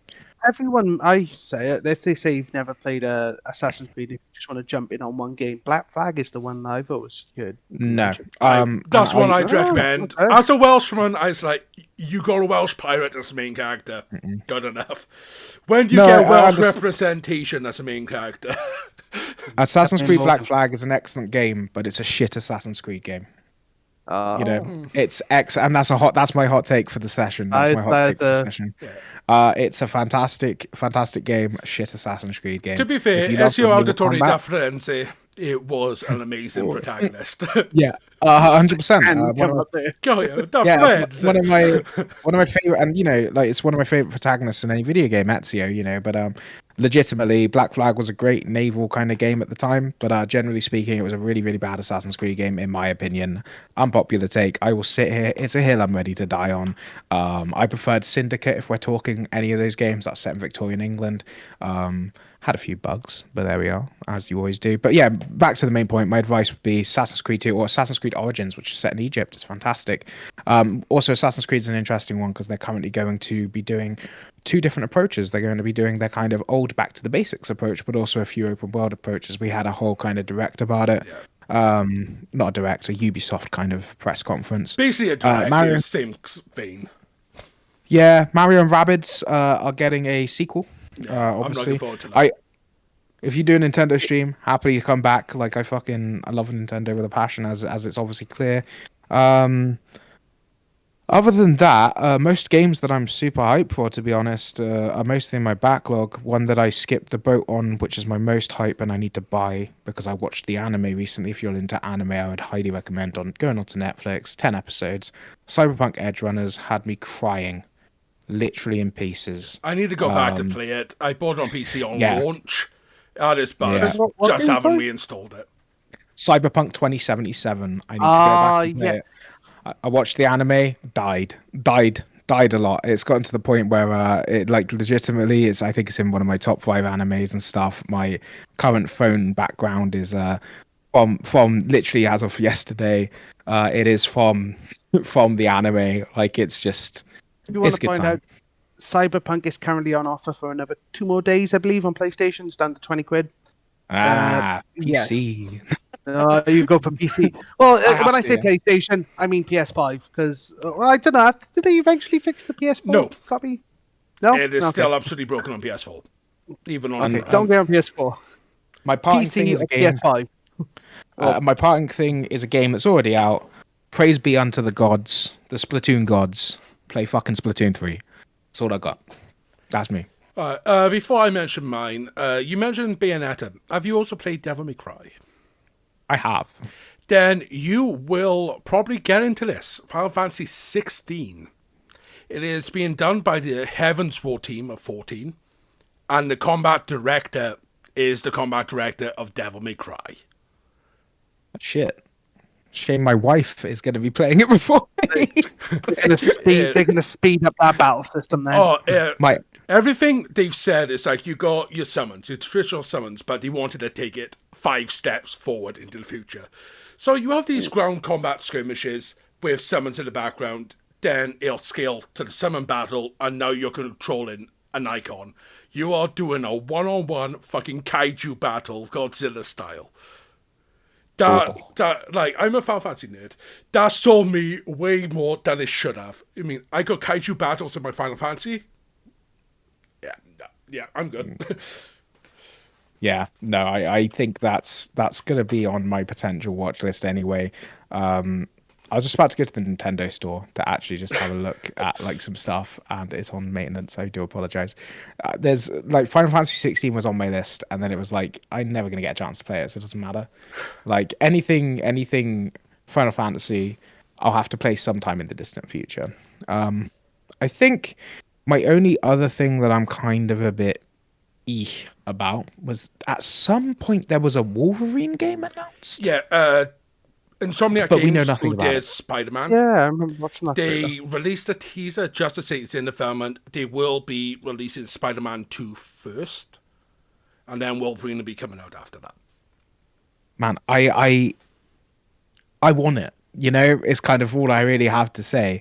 I've been super getting into comics recently. I have a pull list and shit. You know, I'm wondering. I would love a Doctor Strange game. I'm just saying. Well, we got him in Midnight Suns at least, which is a tactical game again, SRPG. I will raise it. I don't want to go into a big deep discussion about it because it's a bit of a sore sensitive subject. I did kind of mention it. I am excited for Hogwarts Legacy.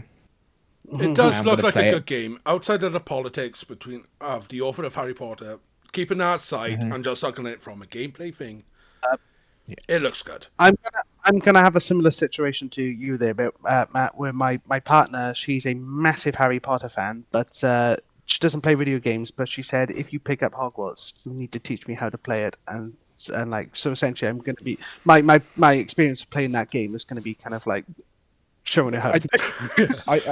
I don't so much want to discuss the politics behind it, but what I do want to say about it, we've had a lot of footage come out about it over the summer period, and can you imagine being a kid, or even when that last film came out? I'm a massive Harry Potter fan, and what's currently going on with the kind of scene does make me quite sad. I don't want to give my opinions on the matter. It's shit. We'll just leave it at that. You know, I think I see that last film, or I read that last book, and someone's like, "Hey, look at this," and I see Hogwarts Legacy, like I bust a nut. Well, I don't. That's a bit weird. I have but played Harry Potter games over the years. I have played them as they came out. I remember, playing Philosopher's Stone on PS1. I really remember. I think it was Prisoner of Azkaban, where it was the first time you had an open world Hogwarts that you could run through. And I was thinking even there, so imagine being able to just not be Harry Potter, just a standard student. You're actually taking the classes and having this Sims file. And now seeing Hogwarts Legacy, when I got announced that, if you want to turn into an evil bastard, go nuts. If you want to kill these fellow students, you can. It's like, what? This is this is Hogwarts GTA. Yes. Hogwarts Legacy kind of had like somewhat remind you of what Fable could have potentially been as well. That's like, also on my hype good list. or bad.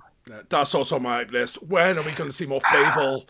That's holy shit! Actually, Yeah, I completely forgot about Fable. Yeah, luckily, the Horizon Studio. I bought that game with my paper money when I was like 15. So I bought the game before I even had I was getting an Xbox for Christmas, so it was like I bought the game and I had Fable in my hands for like months. I was like, I want to play this game, and they're like, wait.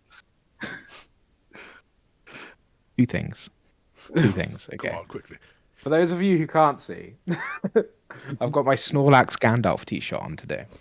I've seen some conflicting things about this. The Golem game looks actually pretty damn good. I'm not sure on it. It looks alright. It looks alright. Kind of creepy. It might be good. It's like the last Lord of the Ring. I loved Shadow of Mordor. I really I still need to sit down and play Shadow of War. I own it. I just haven't sat down to it.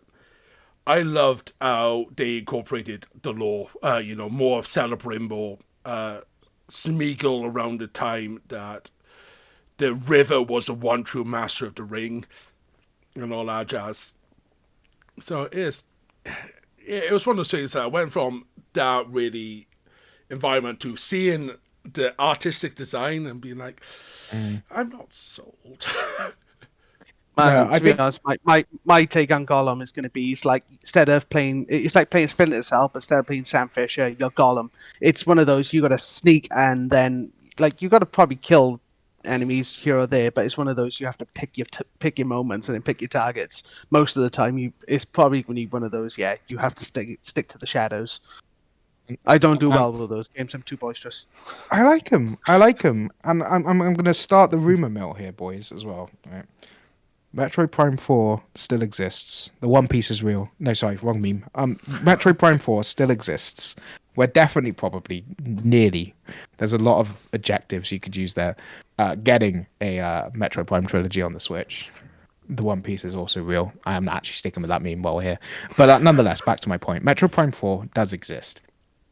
I do think that there's going to be some Zelda ports, but I'm not holding my breath. But I think they exist, so we're going to keep that rumor mill going. But more importantly, and this is the final one thing I am most excited for, is Banjo 3, which is coming.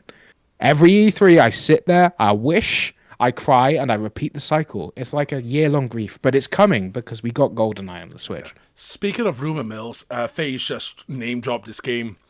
So, in Korea's rating systems today, Silent Hill. Oh, really? Okay, what, like remaster? Or? Just a new Silent right, so Silent Hill's had this weird thing for the last 2 years. They keeps getting released and tweeted random artwork. Some of it seems to be from older games, some of it has never been seen before, some of it from the veteran character designer. And, since PT, the teaser for Silent Hills, the one that was originally meant to be done with Kojima, it's been have they just shelved Silent Hill completely? But it could be coming back. It could be. We could be getting a new Silent Hill game. Like we 100% could. There's no reason why not. So we could this is Konami as in Suikoden as well, which we never see ever again. So if they can bring back a series like that, then I can't see why they wouldn't shelve Silent Hill. The Kojima deal with Xbox. That's a completely separate thing. Kojima's interesting conversation for a different time. Times to Konami now. I more meant like a separate thing that's kind of hype for Xbox peeps. Yeah. I'm looking forward to see what Kojima's Productions makes next. Because Death Stranding was amazing. Amazing. Oh, interesting. I'll have a look. I've heard a lot of different... Oh, it's a weird game. It is incredibly weird. Quite decisive, but it's also amazing at the same time. It's a weird one. It's Kojima. It's hard to describe a Kojima game outside of saying it's weird and amazing at the same time. But since we are getting on, gents, we'll leave with the last hype game for all three of us. Is the new Pokemon. And we wanted to mention it to you right at the end for one purpose. And that is, Smatt will be joining us on another show soon where we discuss all things Pokemon. And hopefully by then he might be done with the DLC of Sword and Shield. Because there's definitely parts of that I want to talk about. So, on the note of the DLC, I'm going to say it as it is. We're going to have to do a spoiler cast for that one because I finished Isle of Armor literally on stream, I think yesterday or day before. I don't know, Saturday, just gone. Yeah. It's a good time, enjoyed it. I'm probably going to take a short break from Pokemon Sword for a while before going on to, I think it's the Crown Tundra. Yeah. Because I don't want to get burnt out, quite frankly. I'd rather do it, I think, in my own time. I've had something told for me already that there's this Dynamax adventure thing at the end, which is the main big spoily point from my understanding. It's good for hunting shinies. Yeah, so as far as I remember, I'll bring it up on the show, is Yeah. it's 4 fights, you get to a legendary at the end. Yeah. You can capture all the Pokemon all the way there, and it's a 1 in 5 chance of any of those Pokemon being a shiny. That's right, yeah. That's what I heard. But I'm taking a wee break from that, and I will eventually come back to that. So I'm happy with that. But I think, I've got a lot of kind of hopes for Scarlet and Violet. Scarlet and Violet, for those who are not aware, are due out on November the 18th. Hopefully my schedule will free up at some point before that for another recording. Yeah, you just let us know when you're free and we'll make it work. Yeah. But either way, like it's been a real good time. Yeah. Legit. Thank you for having me. Yeah, thank you for joining us for the last 2 and 3/4 hour show. I think this might actually be our longest show. Yeah, it's either between this and our first show where we had 2 guests on with us, so a lot more just general bullshit talking. But yeah, so Smatt, do you want to let our viewers know where they can find you? Yeah, of course. So I stream on Twitch on Tuesdays mostly. Fridays and Saturdays, usually in the evening, about 5 o'clock UK time. My Twitch name is SmattPlays. That's SMATT, as you see by here, and somewhere I'm sure in the podcast details. Come hang out. We do Nintendo variety streams. We dabble in some other stuff. We do really shit drawings of Pokemon, mostly in Microsoft Paint. Thank you, chat. And the community is really fun. Everyone's a really good time. A few of them I see have popped along for it today. Thank you for obviously coming and supporting the podcast as well, guys. Really appreciate it. But yeah, you can find me over there 3 times. I think we're doing Child of Light on stream next. Personal choice before moving on. Yeah, I've played it before, but it's a personal adventure. And then I think we're moving on to either Breath of the Wild, another House and 3 Houses, Sunbreak. I don't know, whatever I feel like playing, because I started streaming to clear my backlog, so we got to get on that. You know what I mean? So, roll the dice, you can find me over there. Exactly, you got it, dude. You got it. But yeah, you can come hang over there, and obviously everyone else who's here at the moment, give the podcast a wonderful bit of support because it's been great. Yeah, it's been lovely having everyone join us tonight. As for Ash and myself, you will find us here next time when we get a show lined up. We have got some in the works. Obviously, Smatt, when we can organise one with you for Pokemon. I think we've got a live-action role-playing show in the works somewhere. And at some point, me and Ash are going to do a show to represent how our podcast came to exist, which will feature us both in person drinking beer and talking. And whiskey. There will be whiskey. And whiskey, you do your first. And we'll go into the history of what Within Crisis is, since it's a name we've had for many, many years. And as well as... yeah. So it'll be worth coming along when we do that as a random show. So thank you all for coming, and we'll see you next time.